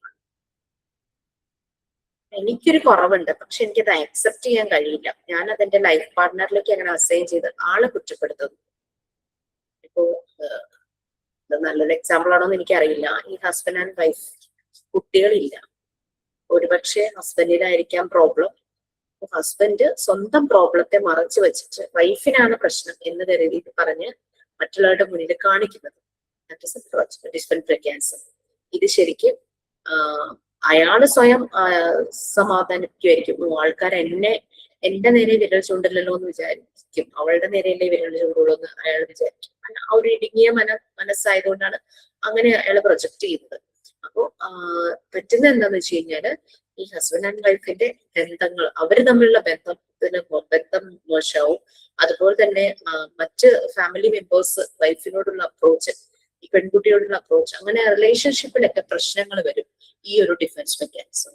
ഇതിനകത്തൊരു പോസിറ്റീവ് സൈഡ് നമുക്ക് പറയാനായിട്ട് പറ്റില്ല. കാരണം ഇതാണ് നമ്മളുടെ കുറവുകൾ വേറൊരാളിലേക്ക് നമ്മൾ അസൈൻ ചെയ്ത് കൊടുക്കുകയാണ്, ആട്രിബ്യൂട്ട് ചെയ്ത് കൊടുക്കുകയാണ്.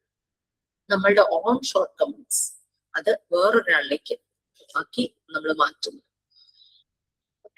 പ്രൊജക്ഷൻ ഒരു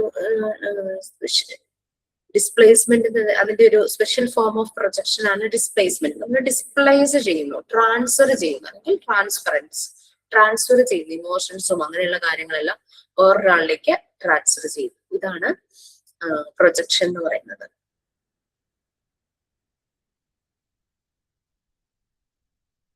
പിന്നെ അതുപോലെ തന്നെ പലപ്പോഴും ചില കുട്ടികൾ കണ്ടിട്ടില്ലേ, നമ്മള് ഒരു സിനിമ ഉണ്ടല്ലോ, ആക്ട്രസ് എന്ന് പറഞ്ഞിട്ടൊരു മൂവി കണ്ടിട്ടുണ്ടോ നിങ്ങൾ? തമിഴ് കണ്ടില്ല? അതിലൊരു രാക്ഷസൻ എന്ന് പറഞ്ഞിട്ടൊരു തമിഴ് മൂവി കണ്ടിട്ടുണ്ട്. അയ്യോ, എന്റെ മോൾക്ക് അത് കേൾക്കുമ്പോഴേ പേടിയാ. ഭയങ്കര നെഗറ്റീവ് ഇതല്ലേ, കൊല്ലുന്ന. അതിൽ ആ ഒരു സൈക്കോപാത്ത് കില്ലർ, അയാള് ശരിക്കും പ്രൊജക്ഷൻ ആണ് ചെയ്യുന്നത്. അയാൾക്ക് ഇൻസെക്യൂരിറ്റി ഫീലിംഗ് ആണ്. കാരണം അയാൾക്കൊരു ഫാമിലി ലൈഫിനുള്ള കഴിവില്ലാത്ത ഒരാളാണ്. അപ്പൊ അയാളെ അതിന് ട്രിഗർ ചെയ്ത ഒരു പെൺകുട്ടി ഉണ്ടായിരുന്നു. അപ്പൊ അങ്ങനെ ആ പ്രായത്തിലുള്ള പെൺകുട്ടികളെല്ലാം കൊല്ലുക എന്നുള്ളതാണ് അയാളുടെ ഒരു വിനോദം പോലെയായിരുന്നു അയാൾ ചെയ്തിരുന്നത്, അല്ലെ? അയാൾക്കൊരു ഇൻസെക്യൂർ ഫീലിംഗ് ആണ്. അയാളുടെ പൊട്ടൻഷ്യലിന് അയാൾക്ക് വളരെ ഒരു ഇൻസെക്യൂർ ഫീലിംഗ് ആണ്. ഒരു കുറവ് ഫീൽ ചെയ്യുമ്പോൾ മറ്റുള്ള ആൾക്കാരെ, അപ്പൊ അതിനകത്ത് അയാളെ ട്രിഗർ ചെയ്യാൻ വേണ്ടിയിട്ട് ആ പോലീസ് ഓഫീസർ അയാളുടെ കുറവിനെ ഇങ്ങനെ വെച്ച് അയാളെ ഇങ്ങനെ ദേഷ്യപ്പിടിപ്പിക്കുന്നുണ്ട്, ഫ്രസ്ട്രേറ്റഡ് ആക്കുന്നുണ്ട്. അങ്ങനെയാണ് അയാള് ഭയങ്കര ഡൗൺ ആകുന്നതും അയാളെ അവർക്ക് പിടിക്കാനായിട്ട് പറ്റുന്നതും ആ ഒരു രീതിയിൽ. പ്രൊജക്ഷൻ അതാണ് റിലേഷൻഷിപ്പുകളിലൊക്കെ പ്രോബ്ലം ഉണ്ടാക്കുന്ന രീതിയിലുള്ള ഒരു ഡിഫൻസ് മെക്കാനിസം ആണ്. കാരണം നമ്മളുടെ കുറവുകളെ നമ്മൾ അക്സെപ്റ്റ് ചെയ്യാതെ വേറൊരാളെ അതിന്റെ പേരിൽ ചിലപ്പോൾ കളിയാക്കുവോ അങ്ങനെ എന്തെങ്കിലുമൊക്കെ രീതിയിൽ ചെയ്യുന്നൊരു ഡിഫൻസ് മെക്കാനിസം ആണ് പ്രൊജക്ഷൻ എന്ന് പറയുന്നത്.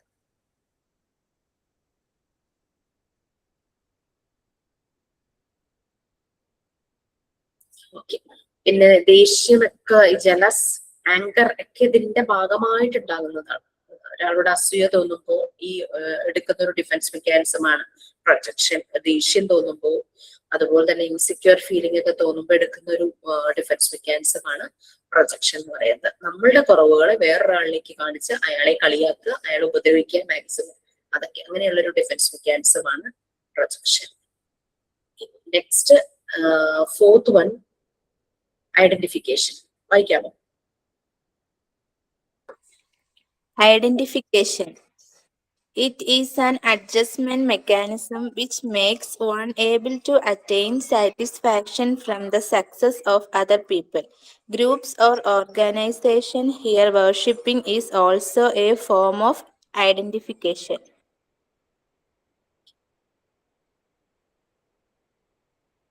ഇത് ശരിയുടെ process of recognising something or someone by remembering. അപ്പൊ നമുക്കൊരു കുറവുണ്ട്, അല്ലെങ്കിൽ നമുക്കൊരു അച്ചീവ്മെന്റ് നമുക്ക് കിട്ടിയില്ല. അപ്പൊ നമ്മൾ അങ്ങനെ അച്ചീവ് ചെയ്ത ഒരാളുടെ ആളെ മനസ്സിൽ വിചാരിച്ച് അത് ഓർത്ത് നമ്മൾ സ്വയം സാറ്റിസ്ഫൈ ആകുന്ന ഒരു ഇതാണ് ഐഡന്റിഫിക്കേഷൻ എന്ന് പറയുന്നത്. ഫോർ എക്സാമ്പിൾ, ഒരു ഇൻസെക്യൂർ ഫീലിംഗ് നമുക്കിപ്പോ ഒരു കാര്യത്തില് ഇപ്പോ മണിച്ചിത്രത്താഴ് മൂവി ഇല്ലേ, അതില് ശോഭനയുടെ ക്യാരക്ടർ ചെയ്യുന്ന ആ ഒരു ഇത് ഗംഗ ഈ നാഗവല്ലിയുടെ അക്ടർ ഒക്കെ കാണുമ്പോൾ ആ ഒരു ഡാൻസ് പോസും അങ്ങനത്തെ ഒക്കെ കാണുമ്പോൾ അതാകാനായിട്ട് ശ്രമിക്കുമല്ലോ, അതുപോലെ വേഷം കെട്ടി അതുപോലെ ഡാൻസ് ചെയ്യാനായിട്ട്. അത് അവർക്കൊരു സൈക്കോളജിക്കൽ പ്രോബ്ലം വന്നതുകൊണ്ടാണ് അതങ്ങനെ അവരങ്ങനെ ചെയ്യുന്നത്. ശരിക്കും ഐഡന്റിഫിക്കേഷനിൽ അത് തന്നെയാണ് ചെയ്യുന്നത്. ഇപ്പൊ സെലിബ്രിറ്റിയെ പോലെ നടക്കുക, അവരെ പോലെ ഡ്രസ്സ് ചെയ്യുക, അങ്ങനെയൊക്കെ ചെയ്യില്ലേ, അതൊരു ഐഡന്റിഫിക്കേഷൻ. അതായത് ഫാൻ, വളരെ ആരാധന മൂത്തിട്ട് അതുപോലെയൊക്കെ ചെയ്യുന്ന ഒരാളുണ്ടല്ലോ, ഫേവറേറ്റ് സെലിബ്രിറ്റി, അല്ലെങ്കിൽ ആ ഒരു ഇപ്പം അത്ലറ്റ്സിനെയൊക്കെ ഭയങ്കര റോൾ മോഡൽ ആക്കിയിട്ടൊക്കെ കുട്ടികളും വലിയ ആൾക്കാരൊക്കെ ചെയ്യുന്നുണ്ട്. അവര് ചെയ്യുന്ന പോലത്തെ ടാറ്റു, അവര് എന്തെങ്കിലും ആക്സസറീസ് ഉപയോഗിക്കുന്നുണ്ടെങ്കിൽ അതുപോലെ, അവര് മുടി വെട്ടുന്ന പോലെ, അങ്ങനെയൊക്കെ. അതൊക്കെ ഒരുതരം ഡിഫറൻസ് മെക്കാനിസം. ആ ഒരു മെന്റൽ സാറ്റിസ്ഫാക്ഷൻ, അയാളെ പോലെ ആവാൻ പറ്റിയിട്ടില്ല, പക്ഷെ അയാളെ ഇമിറ്റേറ്റ് ചെയ്യാനായിട്ട് ശ്രമിക്കുന്നു. അപ്പൊ അങ്ങനെ വെച്ച് അവരുടെ അച്ചീവ്മെന്റ് ഓർത്തിട്ട് സ്വയം ആശ്വസിക്കുന്നു, അവരെ പോലെ തന്നെ വേഷമൊക്കെ കെട്ടി അങ്ങനെ സ്വയം ആശ്വസിക്കുന്നു എന്നാണ് ഐഡന്റിഫിക്കേഷൻ എന്ന് പറയുന്നത്.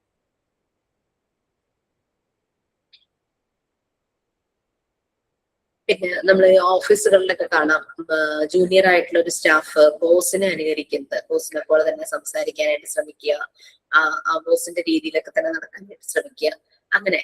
അപ്പൊ ആ ഒരു ആളുടെ ലെവലിലേക്ക് എത്തുന്ന രീതിയിൽ സ്വയം ഒന്ന് ആശ്വസിക്കും. അതാണ് ഈ ഐഡന്റിഫിക്കേഷൻ എന്ന് പറയുന്നത്. ശരിക്കും പറഞ്ഞു കഴിഞ്ഞാൽ ഐഡന്റിഫിക്കേഷൻ കുറച്ചൊന്ന് പോസിറ്റീവ് തന്നെയാണ് കേട്ടോ. കാരണം അവിടെ നമുക്ക് ആങ്സൈറ്റി റിഡക്ഷൻ നടക്കുന്നുണ്ട്. ശരിക്കും നമ്മളുടെ ആ ഒരു ഇൻഫീരിയോറിറ്റി, ഇൻസെക്യൂരിറ്റി കോംപ്ലക്സ് അതിനൊരു ഷീൽഡ് പോലെ. അതായത് ഇപ്പൊ ഒരു സൂപ്പർ സ്റ്റാറിനെ പോലെ എനിക്ക് ആവാൻ പറ്റിയില്ല, ദാറ്റ് മീൻസ് ഒരു ഇൻഫീരിയർ ഒരു ഇത് തോന്നി, കുറവ് തോന്നി. പക്ഷെ ആ സൂപ്പർ സ്റ്റാറിനെ പോലെ ഹെയർ സ്റ്റൈൽ ആക്കുന്നു, ഡ്രസ്സ് ചെയ്യുന്നു, അങ്ങനെ അതുപോലെ സംസാരിക്കാൻ നോക്കുന്നു, അതുപോലെ നടക്കാൻ നോക്കുന്നു. സോ ദാറ്റ് മീൻസ് അങ്ങനെ ആവാൻ പറ്റാത്തതിന്റെ ആ കുറവിന്, ആ ആങ്സൈറ്റിക്ക് ഒരു കുറവ്, ഒരു ലെസ് ഇത് തോന്നുവാണ്. നമ്മുടെ ഈഗോ കുറച്ചുകൂടെ ഒരു സെൽഫ് ഒന്ന് ഡെവലപ്പ് ആകും. പക്ഷെ എന്ന് കരുതിയിട്ട് ഔട്ട് ഓഫ് ദ വേ അവർ അങ്ങനെ തന്നെയുള്ള ജീവിതം എന്നുള്ളതല്ല. ആ ഒരു നോർമൽ ആയിട്ടുള്ള ഒരു ഡിഫൻസ് മെക്കാനിസം ആണ് ഐഡന്റിഫിക്കേഷൻ എന്ന് പറയുന്നത്. കുട്ടികളുടെ കേസ് പറയുവാണെങ്കിൽ കുട്ടികളുടെ ഡെവലപ്മെന്റിന് ഈ ഒരു ഡിഫൻസ് മെക്കാനിസം വളരെ ഹെൽപ്ഫുൾ ആണ്. കുട്ടി വീട്ടിലെ അച്ഛൻ ഭക്ഷണം കഴിക്കുന്നതിന് മുമ്പും അതിനുശേഷവും നല്ലപോലെ കൈ കഴുകുന്നു, അച്ഛനെ ഇമിറ്റേറ്റ് ചെയ്യാന്ന് വിചാരിച്ചു, അച്ഛനെ ഫോളോ ചെയ്യാന്ന് വിചാരിച്ചു, കുട്ടി നല്ലപോലെ ഹാൻഡ് വാഷ് ചെയ്യുന്നു. അത് കുട്ടിയുടെ ഡെവലപ്മെന്റിലേക്ക് ഒരു സ്റ്റെപ്പാണല്ലോ. അതുപോലെ അങ്ങനെ അച്ഛൻ സംസാരിക്കുന്ന പോലെ, അല്ലെങ്കിൽ അച്ഛൻ ഇപ്പൊ നല്ല സിസ്റ്റമാറ്റിക് ആയിട്ട് എല്ലാ കാര്യങ്ങളും ചെയ്യുന്നുണ്ടെങ്കിൽ അതുപോലെ കുട്ടി അച്ഛനെ ഫോളോ ചെയ്യുന്നു. അച്ഛനോട് നല്ല ഇഷ്ടമാണെങ്കിൽ അത് ഫോളോ ചെയ്യുന്നു. അച്ഛനാണ് കുട്ടിയെ സംബന്ധിച്ച് റോൾ മോഡലെങ്കിൽ ദാറ്റ് മീൻസ് ഈ ഒരു ഡിഫൻസ് മെക്കാനിസം ഒരു കുട്ടിയുടെ ഡെവലപ്മെന്റിന് വളരെ ഹെൽപ്ഫുൾ ആണ്.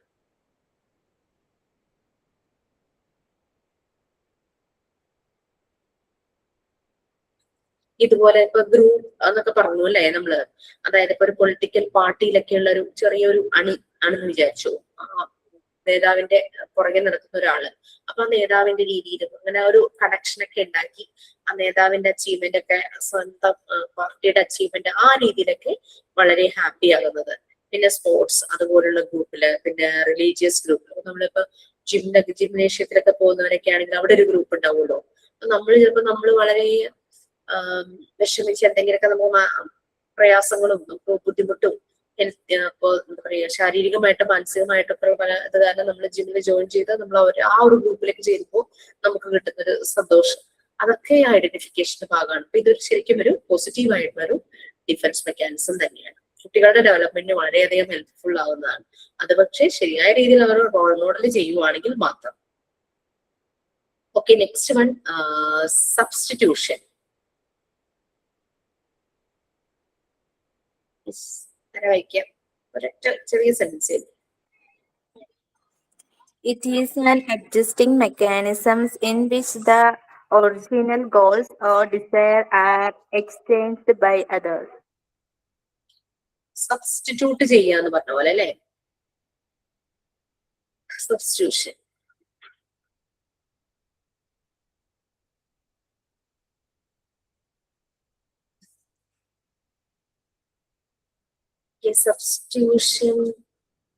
സബ്സ്റ്റിറ്റ്യൂഷന്റെ ഒരു ഫോം തന്നെയാണ് ആറാമത്തെ സബ്ലിമേഷൻ എന്ന് പറയുന്നത്. It's a form of mechanism of substitution. ഒരു അഡ്ജസ്റ്റിംഗ് മെക്കാനിസം ആണ്. നമ്മൾ നേരത്തെ പറഞ്ഞ പോലെ തന്നെ original goals or deserves are exchanged by others, substitute ചെയ്യപ്പെടും. അതായത് സേഫ്, സോഷ്യലി അക്സെപ്റ്റബിൾ ആയിട്ടുള്ള ഏതെങ്കിലും ഓൾട്ടർനേറ്റീവുമായിട്ട് സബ്സ്റ്റിറ്റ്യൂട്ട് ചെയ്യപ്പെടും. അതായത് ചില ആളുകൾ ഇങ്ങനെ ഡോക്ടറുടെ അടുത്ത് വന്നിട്ട്, ഡോക്ടർ എനിക്ക് പെട്ടെന്ന് ദേഷ്യം വരുന്നു, എനിക്ക് വല്ലാണ്ട് ഇറിറ്റേഷൻ ഒക്കെ വരുന്നു, ഫ്രസ്ട്രേഷൻ വരുന്നു എന്നൊക്കെ പറയുമ്പോൾ ഡോക്ടേഴ്സ് ചെറിയ ചെറിയ ആക്ടിവിറ്റീസ് പറഞ്ഞു കൊടുക്കില്ലേ? നിങ്ങൾ ഒന്നില്ലെങ്കിൽ 1 തുടങ്ങി 60 വരെ കൗണ്ട് ചെയ്യും, അല്ലെങ്കിൽ ഡൗൺ കൗണ്ട് ചെയ്യും, 60 തുടങ്ങി 1 വരെ കൗണ്ട് ചെയ്യും, അങ്ങനെയൊക്കെ പറയും. അല്ലെങ്കിൽ ആ സമയത്ത് വേറെ എന്തെങ്കിലും ആക്ടിവിറ്റി ചെയ്യൂ, ജോഗിങ് ചെയ്യൂ, അങ്ങനെ എന്തെങ്കിലുമൊക്കെ ചെയ്യാനായിട്ടൊക്കെ പറയും. ഇങ്ങനെ ഫിസിക്കൽ ആക്ടിവിറ്റീസ്, അല്ലെങ്കിൽ ബോക്സിംഗ് ഒക്കെ, മറ്റേ സാക്ക് ബോക്സിംഗ് ബാഗില്ലേ, അതിലേക്ക് ഇങ്ങനെ കിക്ക് ചെയ്യാൻ, അങ്ങനെയൊക്കെ പറയും. അപ്പൊ നമുക്ക് വന്ന ദേഷ്യം മുഴുവനും നമ്മളതിനെ വേറൊന്നിലേക്ക് സബ്സ്റ്റിറ്റ്യൂട്ട് ചെയ്യുവാണല്ലോ. അതാണ് ചാനൽ ചെയ്യുവാണ്, നമ്മൾ മാറ്റി കൊടുക്കുവാണ്. നമുക്ക് വന്നൊരു ഫ്രസ്ട്രേഷൻ, നമ്മൾക്കൊരു അൺആക്സെപ്റ്റബിൾ ആയ, നമുക്ക് ഉൾക്കൊള്ളാൻ പറ്റാത്ത ഒരു ഫീലിങ്സോ ഇമോഷൻസോ എന്തെങ്കിലും വരുമ്പോൾ നമ്മൾ അതിനെ ചാനൽ ചെയ്യുന്നു, വേറൊന്നിലേക്ക് മാറ്റിയിട്ട് ചാനൽ ചെയ്യുന്നു. പണ്ട് ഈ ടെൻഷൻസ് ഒക്കെ വരുമ്പോഴേക്കും എനിക്ക് ഒരു നല്ലൊരു ഹാബിറ്റും ഉണ്ടായിരുന്നു, ഒരു ചീത്തൊരു ഹാബിറ്റും ഉണ്ടായിരുന്നു. ചീത്ത ഹാബിറ്റ് എന്താന്ന് ഞാൻ പറയാം, ഇപ്പൊ അത് ഇല്ല കേട്ടോ. അപ്പൊ അത് ഞാൻ കംപ്ലീറ്റ്ലി ഒഴിവാക്കി. എന്തെങ്കിലും ടെൻഷനോ എന്തെങ്കിലും ബുദ്ധിമുട്ടൊക്കെ വരുമ്പോ ഈ ചുമ്മാ ഇങ്ങനെ കഴിച്ചുകൊണ്ടേ ഇരിക്കുമായിരുന്നു. ഞാനിങ്ങനെ ക്ലാസ്സിൽ പറയുമ്പോൾ പലരും പറയാറുണ്ട് എനിക്കും ഉണ്ട് അങ്ങനത്തെ ഒരു കാര്യം. അപ്പൊ നമ്മളുടെ ശരീരത്തിന് നല്ലതല്ലോ ചുമ്മാ ഇങ്ങനെ ഇങ്ങനെ ഇങ്ങനെ മിക്സ്ചറോ ചിപ്സോ അങ്ങനെ അങ്ങനെയുള്ള കറുമുറു സാധനങ്ങൾ ചുമ്മാ കൈ കിട്ടുന്നൊക്കെ കഴിക്കും, എന്താന്നൊന്നും നോക്കുന്നില്ലേ. അപ്പൊ അതിപ്പോ മാറ്റി. നല്ല ഹാബിറ്റ് എന്ന് പറഞ്ഞു കഴിഞ്ഞാല് അങ്ങനെ എന്തെങ്കിലും ഒരു സ്ട്രെസ് വന്നു കഴിഞ്ഞാൽ പെട്ടെന്ന് യൂട്യൂബ് നോക്കിയിട്ട് ഒരു റെസിപ്പി, നല്ല നമുക്ക് വീട്ടിൽ അവൈലബിൾ സാധനങ്ങൾ വെച്ചിട്ട് ചെയ്യാൻ പറ്റുന്ന ഒരു റെസിപ്പി കണ്ടുപിടിച്ചിട്ട് അതങ്ങോട്ട് കുക്ക് ചെയ്യും. നമ്മുടെ 11th ബാച്ചിലൊരു ശ്രീലക്ഷ്മി ഉണ്ടായിരുന്നു. ശ്രീലക്ഷ്മിക്ക് ഒരു യൂട്യൂബ് ചാനൽ ഉണ്ടായിരുന്നു, കുക്കിംഗ് ആണ് കൂടുതൽ അതില്. അപ്പൊ അതില് വളരെ നമ്മുടെ വീട്ടിൽ തന്നെ അവൈലബിൾ ആയിട്ട്, വെജിറ്റേറിയൻ ആണ് കേട്ടോ, വീട്ടിൽ തന്നെ അവൈലബിൾ ആയിട്ടുള്ള സാധനങ്ങളെല്ലാം വെച്ചിട്ട് ഇങ്ങനെ പെട്ടെന്ന് തട്ടിക്കൂട്ടുന്ന രീതിയിൽ കറികളൊക്കെ ഉണ്ട്. അപ്പൊ അതൊക്കെ ഇങ്ങനെ കുക്ക് ചെയ്ത് നോക്കും. അങ്ങനെ നമുക്ക് കുറെ സ്ട്രെസ് റിലീവ് ആകുമായിരുന്നു കേട്ടോ. അത് ഭയങ്കര. അപ്പൊ ആരോ ഇങ്ങനെ പറഞ്ഞു, നമ്മള് ഫുഡ് കുക്ക് ചെയ്യുമ്പോൾ ഇതിങ്ങനെ പാകമായി അതിന്റെ ഒരു സ്മെല്ലൊക്കെ ഇങ്ങനെ വരുമല്ലോ, അത് നമ്മൾ ഇങ്ങനെ ട്രിഗർ ചെയ്യുന്ന പറയുന്നത്, നമുക്കൊരു സമാധാനം സന്തോഷം കിട്ടുന്ന രീതിയിൽ ട്രിഗർ ചെയ്യുന്നത്. അപ്പൊ അതൊക്കെ ശരിക്കും പറഞ്ഞു കഴിഞ്ഞാൽ ഒരു സബ്സ്റ്റിറ്റ്യൂഷൻ തന്നെയാണ് അല്ലെ. നമുക്ക് അൺഡിസൈറബിൾ ആയിട്ടുള്ള ഒരു കാര്യം വരുമ്പോൾ നമ്മൾ അതിനെ വേറൊന്നിലേക്ക് ചാനലൈസ് ചെയ്യും. അതാണ് സബ്സ്റ്റിറ്റ്യൂഷൻ.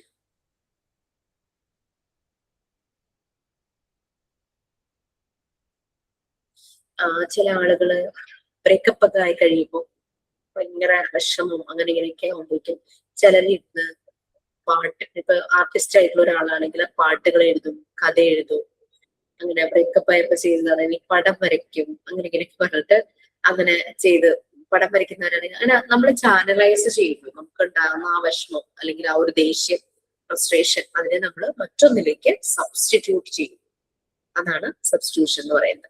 അപ്പൊ ഒരു സബ്സ്റ്റിറ്റ്യൂഷന്റെ ഒരു ഫോം തന്നെയാണ് സബ്ലിമേഷൻ എന്ന് പറയുന്നത്. അതൊന്ന് വായിച്ചോളൂ.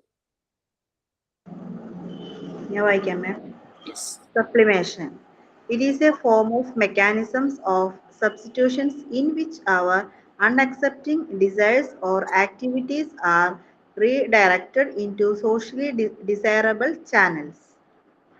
Yes. അപ്പൊ അതൊരു മെച്യൂർ ആയിട്ടുള്ള ഒരു ഡിഫൻസ് മെക്കാനിസം ആണ് ശരിക്കും സബ്ലിമേഷൻ എന്ന് പറയുന്നത് അല്ലെ. നമ്മൾ വേറെ ആരും ഉപദ്രവിക്കാനൊന്നും പോയില്ല, നമുക്ക് അത് ശരിയല്ല, എന്റെ മനസ്സിൽ അത് ശരിയല്ല അത് തോന്നിയപ്പോ നമ്മൾ അതിനെ ചാനലൈസ് ചെയ്തു, വേറൊരു ചാനലിലേക്ക് ആക്കി. മാരേജ് ഒരു തരം സബ്ലിമേഷൻ എന്ന് തന്നെ പറയാം.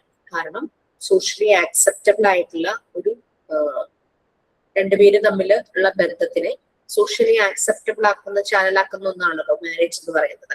അപ്പൊ അതൊക്കെ ഒരു സബ്ലിമേഷന്റെ ഭാഗമാണ്. അതായത് മെച്യൂർ ആയിട്ടുള്ള ഒരു ഡിഫൻസ് മെക്കാനിസം ആണ് സബ്ലിമേഷൻ. അപ്പൊ ഇത് പോസിറ്റീവ് ആണ് അല്ലെ. നമുക്ക് പ്രൊജക്ഷൻ മാത്രമാണ് ഇപ്പൊ പറഞ്ഞതില് അത്ര സുഖമല്ലാതെ തോന്നും. കാരണം വേറൊരാൾ ഉപദ്രവിക്കുന്ന രീതിയിലുള്ള ഒരു ഡിഫൻസ് മെക്കാനിസം ആണ് പ്രൊജക്ഷൻ. റിലേഷൻഷിപ്പുകളൊക്കെ താറുമാറാകുന്ന രീതിയിലുള്ള ഒരു ഡിഫൻസ് മെക്കാനിസം ആണ് പ്രൊജക്ഷൻ എന്ന് പറയുന്നത്.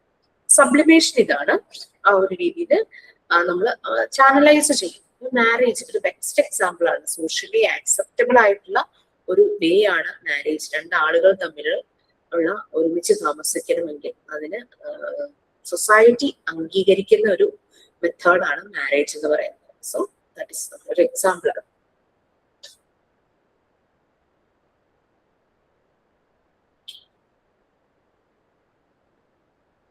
Next repression.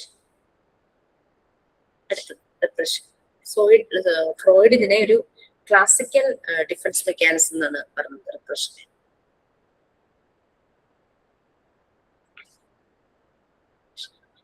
വായിക്കാമോ ആരെങ്കിലും? റിപ്രഷൻ.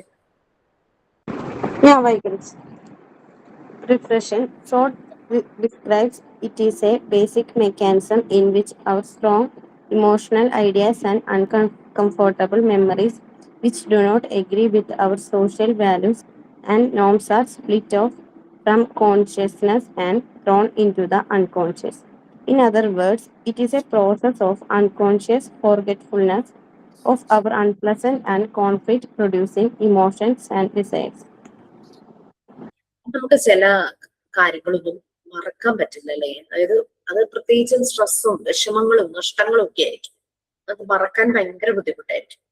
അപ്പൊ അതിനെ മറക്കാനായിട്ട് അങ്ങനെയുള്ള കാര്യങ്ങൾ ഇനി എനിക്ക് ഓർക്കണ്ട, അങ്ങനെ മറക്കാൻ വേണ്ടി നമ്മൾ ചെയ്യുന്ന അതും അങ്ങനെ ഒരു ഡിഫൻസ് മെക്കാനിസം ആണ് റിപ്രഷൻ എന്ന് പറയുന്നത്.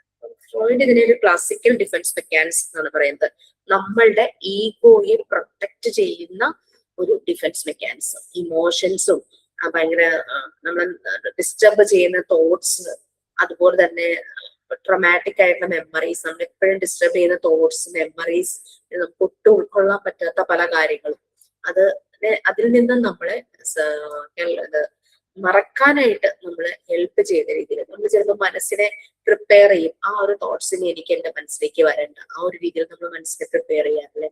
ഞാനൊരു തെറാപ്പി നിങ്ങൾക്ക് പറഞ്ഞതെന്നൊന്നും എനിക്കറിയില്ല. അത് ഈ ഡിഫൻസ് മെക്കാനിസവുമായിട്ട് വളരെ കണക്റ്റഡ് ആണ്. അതൊന്നും എനിക്കറിയില്ല. ഒരു കാർട്ടൂൺ ക്യാരക്ടറിന്റെ മനസ്സിൽ വിചാരിച്ച് ചെയ്യാൻ പറഞ്ഞിരുന്നോ അങ്ങനെ ഒരു therapy? Simple therapy, 1 minute 2 minute കൊണ്ടൊക്കെ ചെയ്യാൻ പറ്റുന്ന തെറാപ്പിയാണ്.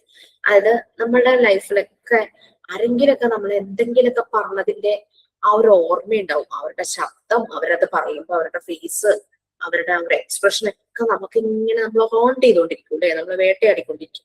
എപ്പോഴും ഓർമ്മയുണ്ടാവും. നമുക്ക് അവരെ പറ്റി ചിന്തിക്കുമ്പോൾ അല്ലെങ്കിൽ ആ സ്ഥലം കാണുമ്പോൾ, ഏത് സ്ഥലത്താണോ എന്ന് പറഞ്ഞ് ആ സ്ഥലമൊക്കെ കാണുമ്പോൾ ഈ മെമ്മറി അങ്ങ് നമുക്ക് വല്ലാതെ വന്ന് നമ്മളെ ഡിസ്റ്റർബ് ചെയ്യും. നമുക്ക് വേണ്ടത് ഇതിൽ നിന്ന് നമുക്കൊരു ആശ്വാസം. ഡിസ്റ്റർബ് ചെയ്യുമ്പോൾ നമ്മുടെ ഈഗോ ഹേർട്ട് ആവുന്നു, നമ്മളുടെ മനസ്സിന് ബുദ്ധിമുട്ടാകുന്നു, അങ്ങനത്തെ ഒക്കെ ആൻസൈറ്റി പ്രോബ്ലം ഒക്കെ വരും, സ്ട്രെസ് എല്ലാം വരും. അപ്പൊ അതിന് നമ്മൾ എന്താ ചെയ്യേണ്ടതെന്ന് വെച്ചാൽ നമുക്ക് ഇഷ്ടമല്ലാത്തൊരു കാർട്ടൂൺ ക്യാരക്ടറായിട്ട് ആ വ്യക്തിയെ അങ്ങ് വിചാരിക്കുക. ആ സിറ്റുവേഷൻ വിചാരിക്കുക. ആ സിറ്റുവേഷനിൽ ആ വ്യക്തി നമുക്ക് ഒട്ടും ഇഷ്ടപ്പെടാത്തൊരു കാർട്ടൂൺ ക്യാരക്ടറിന്റെ രൂപത്തിൽ നിൽക്കുവാണ്. അയാൾ പറഞ്ഞ കാര്യങ്ങള് നമ്മളെ ഒരുമാതിരി വിഷമിപ്പിക്കുന്ന രീതിയിൽ കുറെ എന്തെങ്കിലുമൊക്കെ പറഞ്ഞിട്ടുണ്ടെന്ന് വിചാരിക്കുക. ഈ പറഞ്ഞ കാര്യങ്ങള് ഇതുവരെ നമ്മൾ ചിലപ്പോ word by word, letter by letter ആയിട്ട് നമ്മൾ ഓർമ്മയിൽ ഉണ്ടായിരിക്കും. പക്ഷെ ഇനി നമ്മൾ അയാൾ ആ പറയുന്ന കാര്യങ്ങള് കക്കാന്ന് നമ്മൾ കേൾക്കുന്നതായിട്ട് നമ്മൾ അങ്ങ് വിചാരിക്കുക. അങ്ങനെ ചെയ്തു കഴിയുമ്പോൾ പിന്നെ ആ ഒരു തോട്ട് വരുമ്പോ നമുക്ക് ഈ കാർട്ടൂൺ ക്യാരക്ടർ അയാളെ കക്കാന്ന് പറയുന്നത് മാത്രം നമ്മുടെ മനസ്സിലേക്ക് വരുള്ളൂ. ഭയങ്കര ആശ്വാസമായിരിക്കും. നിങ്ങൾ എപ്പോഴെങ്കിലും പറ്റിയ ചെയ്ത് നോക്കൂ. ഭയങ്കര എഫക്റ്റീവ് ആണ്. ഞാനൊരു ബാച്ചിൽ പറഞ്ഞിട്ട് അവർക്ക് ഭയങ്കര സന്തോഷമായിരുന്നു. ഓർക്കുമ്പോ ചിരി വരിക എന്ന് പറയുന്നത്. അതായത് അതുവരെ ടെൻഷൻ അടിച്ചിരുന്ന ആ ഒരു തോട്ട്സ് പിന്നെ ഓർക്കുമ്പോ ചിരിയാ വരുന്നത്. കാരണം അത് നമുക്ക് ഇഷ്ടപ്പെടാത്ത ഈ കുട്ടികൾ ഇങ്ങനെ ഫോണിൽ ഇങ്ങനെ വലിയ കണ്ണും ചെവിയും അങ്ങനെയൊക്കെ ആയിട്ടൊരു രൂപത്തെ കാണിക്കില്ലേ? എനിക്ക് അതിനെ കണ്ടു ഇഷ്ടമല്ല കേട്ടോ. നമ്മുടെ ചെറുപ്പത്തിലെ കാർട്ടൂൺ ക്യാരക്ടേഴ്സ് പറഞ്ഞാൽ നമുക്ക് ഇഷ്ടപ്പെട്ട ക്യാരക്ടേഴ്സ് അല്ലെ? Tom and Jerry, Mickey mouse. ഇഷ്ടപ്പെട്ട കാർട്ടൂൺ ക്യാരക്ടറായിട്ട് ആളെ വെക്കണ്ട. നമുക്ക് ഇഷ്ടപ്പെടാത്തൊരു വ്യക്തിഗത ഒരു കാർട്ടൂൺ പോലത്തെ ഒരു രൂപം ആളെ അങ്ങ് വിചാരിച്ചിട്ട് ആളിങ്ങനെ കക്കാന്ന് പറയുന്നതായിട്ട് നമ്മളൊന്ന് അസ്യൂം ചെയ്യാം. പിന്നെ എത്ര നമ്മൾ വിചാരിച്ചാലും നമുക്ക് ഈ അയാൾ ഒറിജിനൽ പറഞ്ഞ കാര്യം ഓർമ്മ വരില്ല. ഈ കാർട്ടൂൺ മുഖവും കക്കൊക്കെ മാത്രമേ നമ്മുടെ ഓർമ്മയിൽ വരും. ട്രൈ ചെയ്ത് നോക്കുക. It's very effective.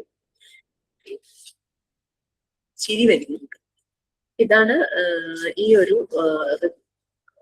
പ്രശ്നമല്ലേ നമ്മൾ പറഞ്ഞ ക്ലാസിക്കൽ ഡിഫൻസ് മെക്കാനിസം ആണ്. നിങ്ങൾ കണക്ട് ചെയ്ത് ഓരോ എക്സ്പീരിയൻസുമായിട്ട് കണക്ട് ചെയ്ത് പഠിക്കുവാണെങ്കിൽ നമുക്ക് ഇത് എളുപ്പമായിരിക്കും. നിങ്ങൾക്ക് എന്താ ടേം വണ്ണിന്റെ എക്സാമിനേഷൻ പറഞ്ഞേക്കണേ? സാറ്റർഡേ ആണ് മാം. Saturday. മാം. കമ്മിങ് സാറ്റർഡേയാ? അതെ അതെ. നമുക്ക് ഒരു 10 മിനിറ്റും കൂടി ഇരുന്ന് ഇതങ്ങ് പറഞ്ഞാലോ? മാം അപ്പോഴേ പാർട്ട് 2 തീരാൻ ഇതും കൂടി ഉള്ളൂ. എഡ്യൂക്കേഷൻ സൈക്കോളജി അതെ മാം.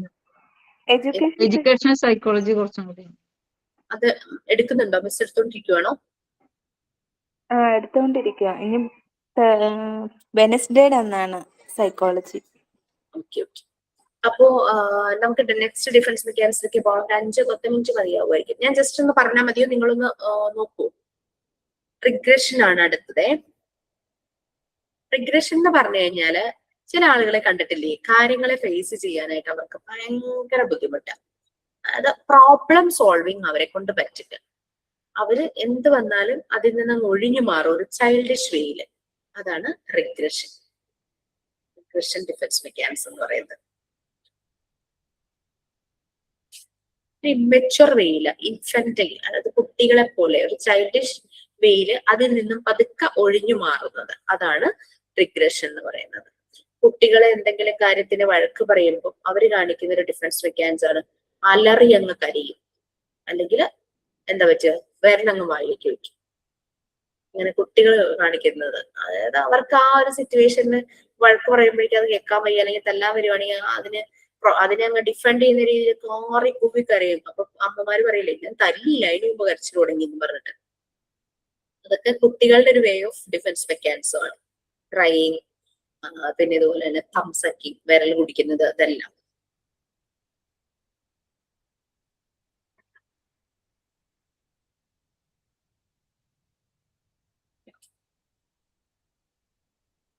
ചില ആളുകൾ ചെയ്തിട്ടില്ലേ ഇങ്ങനെ,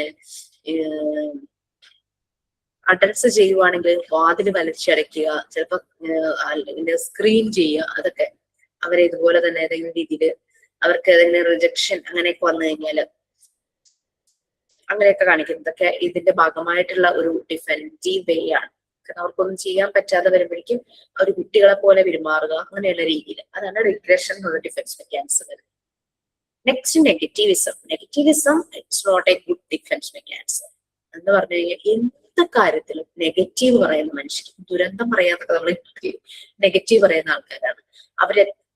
എന്തൊക്കെ സിറ്റുവേഷൻ ആണെങ്കിലും ശരി, അവരൊരു പ്രോബ്ലമാറ്റിക് ആയിട്ടുള്ള ടഫ് ആയിട്ടുള്ള ആൾക്കാരായിരിക്കും. അവര് എപ്പോഴും നെഗറ്റീവ് ആയിരിക്കും സംസാരിച്ചുകൊണ്ടിരിക്കുക. എന്തെങ്കിലും ഒരു കാര്യം നമ്മൾ ചെയ്യാന്ന് പറയുമ്പോ അവരപ്പോ പറയും, ഓ അതൊന്നും ശരിയാവില്ല, അങ്ങനെയൊക്കെ പറയുന്ന ആൾക്കാരില്ലേ, അവരെപ്പോഴും തടസ്സങ്ങളെ പറയുള്ളൂ.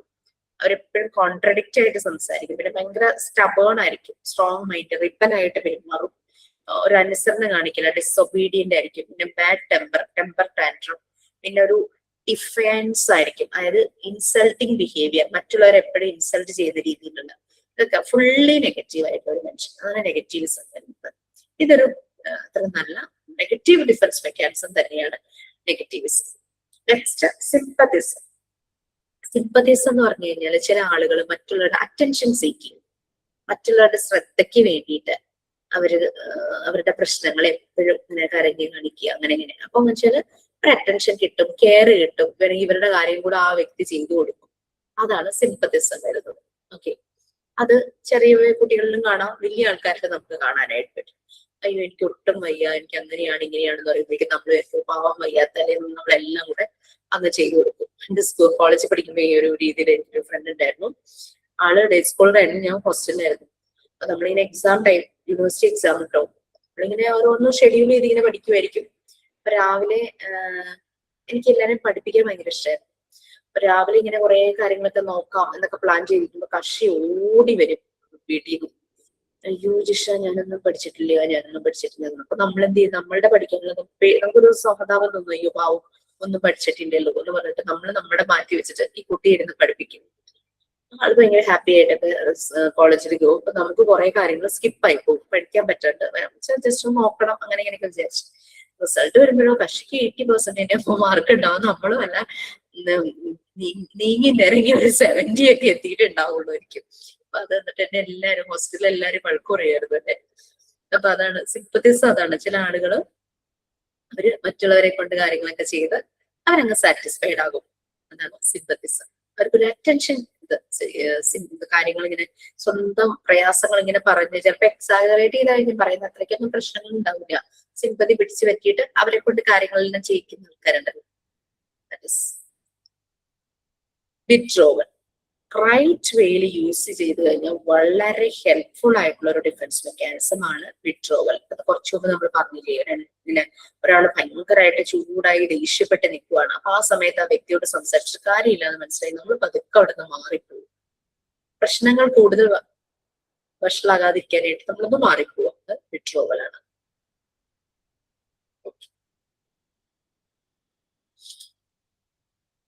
പക്ഷെ ഇതിന് പ്രശ്നമുള്ളത് എന്താന്ന് വെച്ച് കഴിഞ്ഞാല് എന്ത് പ്രോബ്ലം വന്നാലും നമ്മൾ പറയും പ്രശ്നങ്ങൾ വരുമ്പോ അതിനെ ഫേസ് ചെയ്ത് അത് സോർട്ട് ഔട്ട് ചെയ്യണം എന്ന് പറയും. അതും കൂടെ അങ്ങനെ ചെയ്യാതെ വരുമ്പോഴാണ് ഇത് ശരി അല്ലാത്ത ഒരു പോസിറ്റീവ് അല്ലാത്തതാവുന്നത്. അതേസമയം അവിടെ സംസാരിച്ചിട്ട് കാര്യമില്ല, വെറുതെ എന്റെ എനർജി പോക്കാണെന്നുള്ളിടത്തുനിന്ന് നമ്മൾ മാറുക എന്ന് പറഞ്ഞാൽ ഇറ്റ്സ് എ പോസിറ്റീവ് വേ. പക്ഷെ അതേസമയം പ്രശ്നങ്ങൾ ഫേസ് ചെയ്യാതെ അതിനെ മാറി പോകുക എന്നുള്ളതാണ്, അതാണ് ഒരു നെഗറ്റീവ് വേയില് അത് വരുന്നത്. പക്ഷെ ഇതിനകത്ത് ആരെയും ഉപദ്രവിക്കലൊന്നുമില്ലല്ലോ. പ്രശ്നങ്ങൾ ഇത് ചെയ്യാനായിട്ട് അയാൾക്ക് താല്പര്യമില്ല. അങ്ങനെ ഇതിന് വലിയ ഡേഞ്ചറോ ഫെയിലിയറോ ഒന്നും ഇതുമായിട്ടൊന്നും കണക്ട് ചെയ്ത് നമുക്ക് പറയാൻ പറ്റില്ല. നെഗറ്റീവിസും അതുപോലെ തന്നെ നമ്മൾ പറഞ്ഞ പ്രൊജക്ഷനും പോലെ ഡേഞ്ചർ അല്ല ഈ ഒരു ബാക്കി നമ്മൾ പറഞ്ഞ എല്ലാ ഡിഫൻസ് മെക്കാനിസം. അത് ഫാന്റസി ഓർ ഡേ ഡ്രീമിങ് കുട്ടികൾ ഏറ്റവും കൂടുതൽ ചെയ്യുന്നതാണ് ഫാന്റസി. നമ്മളും അല്ലെ, നമ്മളിപ്പോ പരീക്ഷയ്ക്ക് വേണ്ടിയിട്ട് ഇങ്ങനെ പഠിച്ചുകൊണ്ടിരിക്കുമ്പോഴേക്കും നമ്മളിങ്ങനെ മനസ്സിൽ വിചാരിക്കും, ഓ ഞാൻ പഠിച്ചത് പോർഷനിൽ നിന്ന് എല്ലാ ക്വസ്റ്റ്യൻസും വന്ന് എനിക്ക് നല്ല പോലെ എഴുതി നല്ല മാർക്ക് കിട്ടണം. അതൊക്കെ നമ്മുടെ ഡേ ഡ്രീമിംഗ് ആണ് അല്ലെ. പക്ഷെ നമ്മൾ ആ ഡേ ഡ്രീമിങ്ങിലായി പോകാതെ അതിനെ ആക്ച്വലായിട്ട് സംഭവിപ്പിക്കുവാണെങ്കിൽ that's a good defence mechanism അല്ലെ. എന്നാ ശരി എന്നാ പഠിച്ചേക്കാം എന്ന് കരുതി നമ്മൾ ആ ലക്ഷ്യത്തിലേക്ക് ഒന്ന് കോൺസെൻട്രേറ്റ് ചെയ്യുവാണെങ്കിൽ ഡേ ഡ്രീമിങ് ഇസ് ഗുഡ്. അല്ലെങ്കിൽ നമ്മൾ എന്ത് പറ്റും, ആ ഫാന്റസി വേൾഡിൽ തന്നെ ആയിപ്പോകും. എൻ്റെ ഒരു ഫ്രണ്ട് ഒരു കോമ്പറ്റേറ്റീവ് എക്സാം ഇങ്ങനെ എഴുതിക്കൊണ്ടിരുന്നപ്പോ സെൻട്രൽ ഗവൺമെന്റിന്റെ എനിക്ക് സിംലയിലാണ് ജോലി കിട്ടുന്നതെങ്കിൽ ഞാൻ സെറ്ററൊക്കെ വാങ്ങണം, അവിടെ ഭയങ്കര തണുപ്പാണല്ലോ, എങ്ങനത്തെ ഡ്രസ്സൊക്കെ വാങ്ങണം, ഇങ്ങനെ ഇരുന്ന് സ്വപ്നം കാണലായിരുന്നു. അവസാനം പരീക്ഷയ്ക്ക് പഠിച്ചുമില്ല, സ്വപ്നം കാണല് മാത്രമായിട്ട്. അതല്ല, നമ്മളെ ആ ഒരു ഡേ ഡ്രീമിങ് നമ്മളെ ഒരു ലക്ഷ്യത്തിലേക്ക് എത്തുവാണെങ്കിൽ ഇറ്റ്സ് ഗുഡ്. ഇതും ആരെ ഉപദ്രവിക്കുന്ന ഡിഫൻസ് മെക്കാനിസം അല്ലല്ലോ.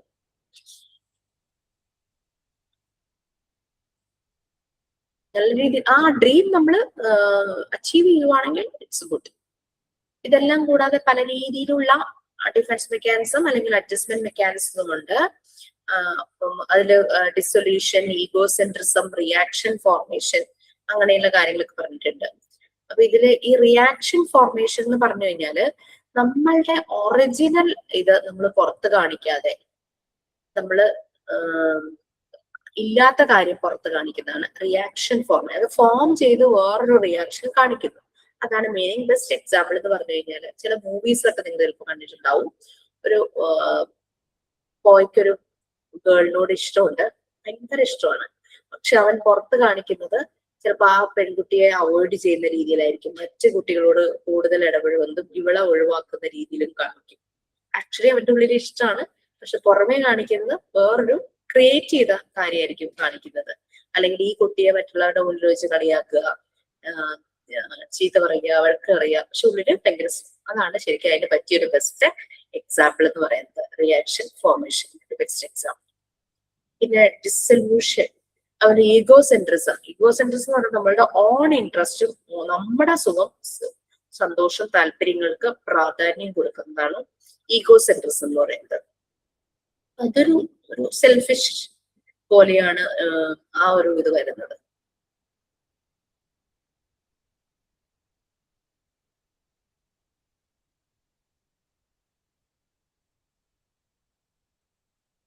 ഈ ഡിസൊല്യൂഷൻ എന്ന് പറയുന്ന ബ്രേക്കപ്പ് അങ്ങനത്തെ കാര്യങ്ങളൊക്കെ വരില്ലേ, അതാണ് ഡിസൊല്യൂഷൻ എന്ന് പറയുന്ന ആ ഒരു ഡിഫൻസ് മെക്കാനിസം ആയിട്ട് പറയുന്നത്. ഈഗോസെൻട്രിസം നമ്മളുടെ ഓൺ കാര്യങ്ങൾക്ക് പ്രാധാന്യം കൊടുക്കുന്നതാണ് ഈഗോസെൻട്രിസം. സെൽഫ് ഇൻട്രസ്റ്റ്, നമ്മളുടെ വെൽഫെയർ, നമ്മളുടെ സെൽഫ് കൺസേൺ. അങ്ങനെ ചില കേസിൽ അത് ഓക്കെ ആയിരിക്കും, പക്ഷെ എപ്പോഴും അത് അങ്ങനെയല്ല. ഒരു ഗ്രൂപ്പിലിരിക്കുമ്പോൾ നമ്മൾ ഗ്രൂപ്പിന്റെയും കൂടെ കാര്യം നമ്മൾ നോക്കണമല്ലോ. അപ്പൊ നമ്മള് ഫോർ എക്സാമ്പിൾ ഇങ്ങനെ ഒരു റെഫ്യൂജി ക്യാമ്പിലൊക്കെ ആവുമ്പോൾ അവിടെ നമ്മളൊരു അഡ്ജസ്റ്റ് ചെയ്യേണ്ട സിറ്റുവേഷൻ ആണ്. പക്ഷെ സ്വന്തം കാര്യം മാത്രം അവിടെ നോക്കാന്ന് ഇറ്റ്സ് നോട്ട് ഗുഡ്. അതേസമയം ചില കേസസിൽ ഇത് ഈഗോ സെൻട്രിസം കുഴപ്പമുണ്ടാവില്ല. ഇപ്പോ ഫോർ എക്സാമ്പിൾ എക്സാമിന് പഠിക്കണം, റൂംമേറ്റ്സ് 6 പേരുണ്ട്, ബാക്കി 5 പേർക്കും പഠിക്കാൻ വലിയ താല്പര്യമില്ല, അവരിങ്ങനെ ഫ്രീക്ക് ഔട്ട് ചെയ്ത് അങ്ങനെ ഇങ്ങനെയൊക്കെ നടക്കുകയാണ്. അവിടെ നമുക്ക് ഈഗോ സെൻട്രിസം കൂട്ടും. കാരണം നമ്മൾ അവിടെ പഠിക്കുക എന്നുള്ള ആവശ്യത്തിനാണ് വന്നിരിക്കുന്നത്, പരീക്ഷയാണ് പഠിക്കണം. സോ അവിടെ ഓക്കെയാണ് സെൽഫ് കൺസേൺ എന്ന് പറയുന്നത്. അതാണ് സിറ്റുവേഷൻ അനുസരിച്ച് ഡിഫൻസ് മെക്കാനിസത്തിന് നമ്മള് ഫെയിലിയർ അല്ലെങ്കിൽ ഡേഞ്ചർ അങ്ങനെയുള്ള കാര്യങ്ങളെല്ലാം പറയും. ഇത്രയേ ഉള്ളൂ ഡിഫൻസ് മെക്കാനിസം. നിങ്ങൾക്ക് അതിന്റെ ക്വസ്റ്റ്യൻസ് വന്നേക്കാം. കോഗ്നിറ്റീവ് ഡെവലപ്മെന്റിന്റെ ക്വസ്റ്റ്യൻസ് തരണം തോന്നുന്നു അല്ലേ? അതെ മാം, അതെ.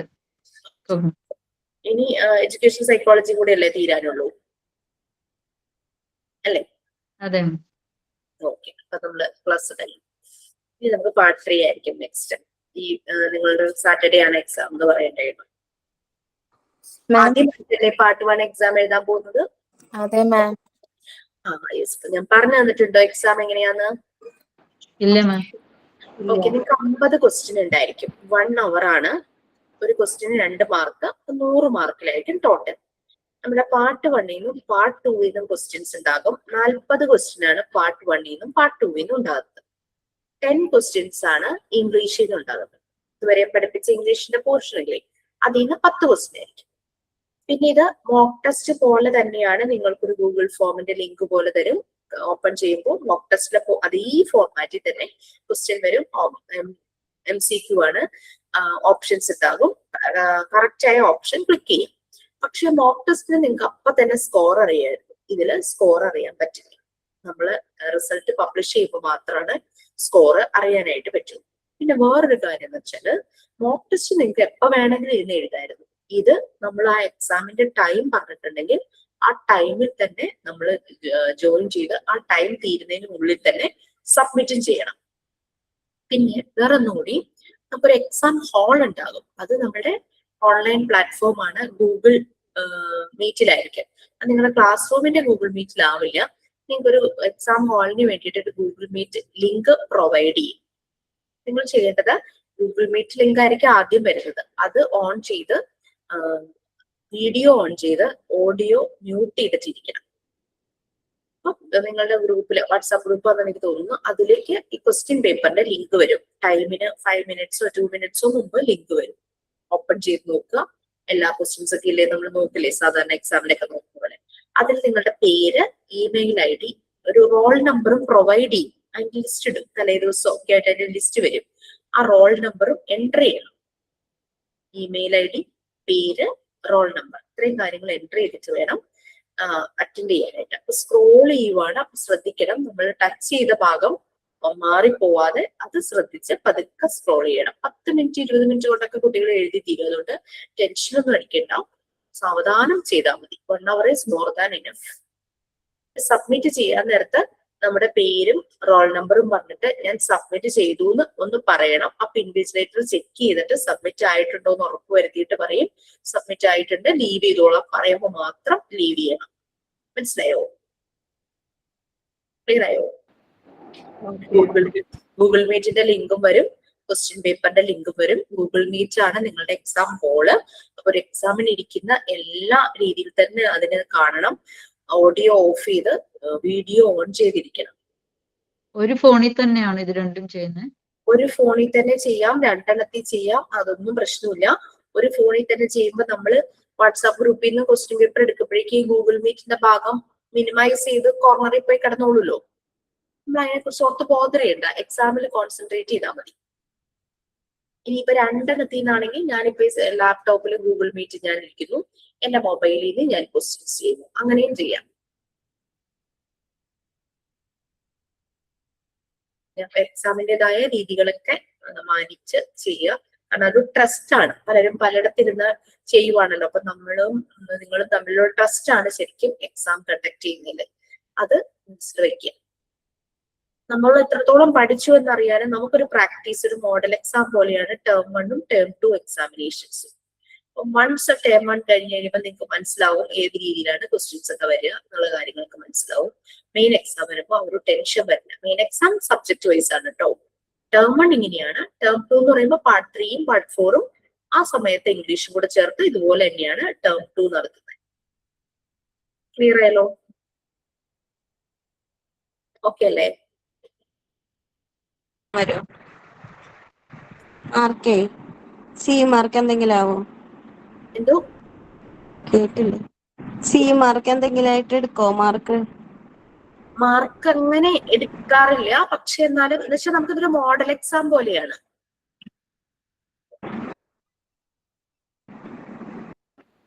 ഇനി മെയിൻ എക്സാം വരുമല്ലോ, ഇത് ടേം അല്ലേ? മെയിൻ എക്സാമിന് ഈ ചാപ്റ്റേഴ്സിന് വീണ്ടും പഠിക്കണോ? അതെ, അത് സബ്ജക്ട് വൈസ് ആണ് എഡിറ്റി, സബ്ജക്ട് വൈസ് ആണത്. ഇത് നമ്മള് എല്ലാം കൂടെ ചേർത്തിട്ടല്ലേ, പാർട്ട് 1ഉം പാർട്ട് 2ഉം ഒരുമിച്ച് ആയിട്ട് നടത്തുന്ന എക്സാം ആണ്. മെയിൻ എക്സാം വരുമ്പോൾ പാർട്ട് 1 നമുക്ക് ഹെൽത്ത് ആൻഡ് ന്യൂട്രീഷൻ ഒരു സബ്ജക്ട്, പാർട്ട് 2 2 സബ്ജക്ട് ഇല്ലേ, സബ്ജക്ട് വൈസ് ആണത്. 6-7 ദിവസത്തിലാണ് തീരുള്ളൂ. ഓക്കെ മാം, ഇപ്പൊ മനസ്സിലായി. ഓക്കെ ദെൻ ക്വസ്റ്റ്യൻ പേപ്പർ ഇട്ടേക്കാം. Okay bye. Okay, ma'am. Thank you, ma'am. Okay ma'am, question ഇട്ടോളാം മാം. ഓക്കെ.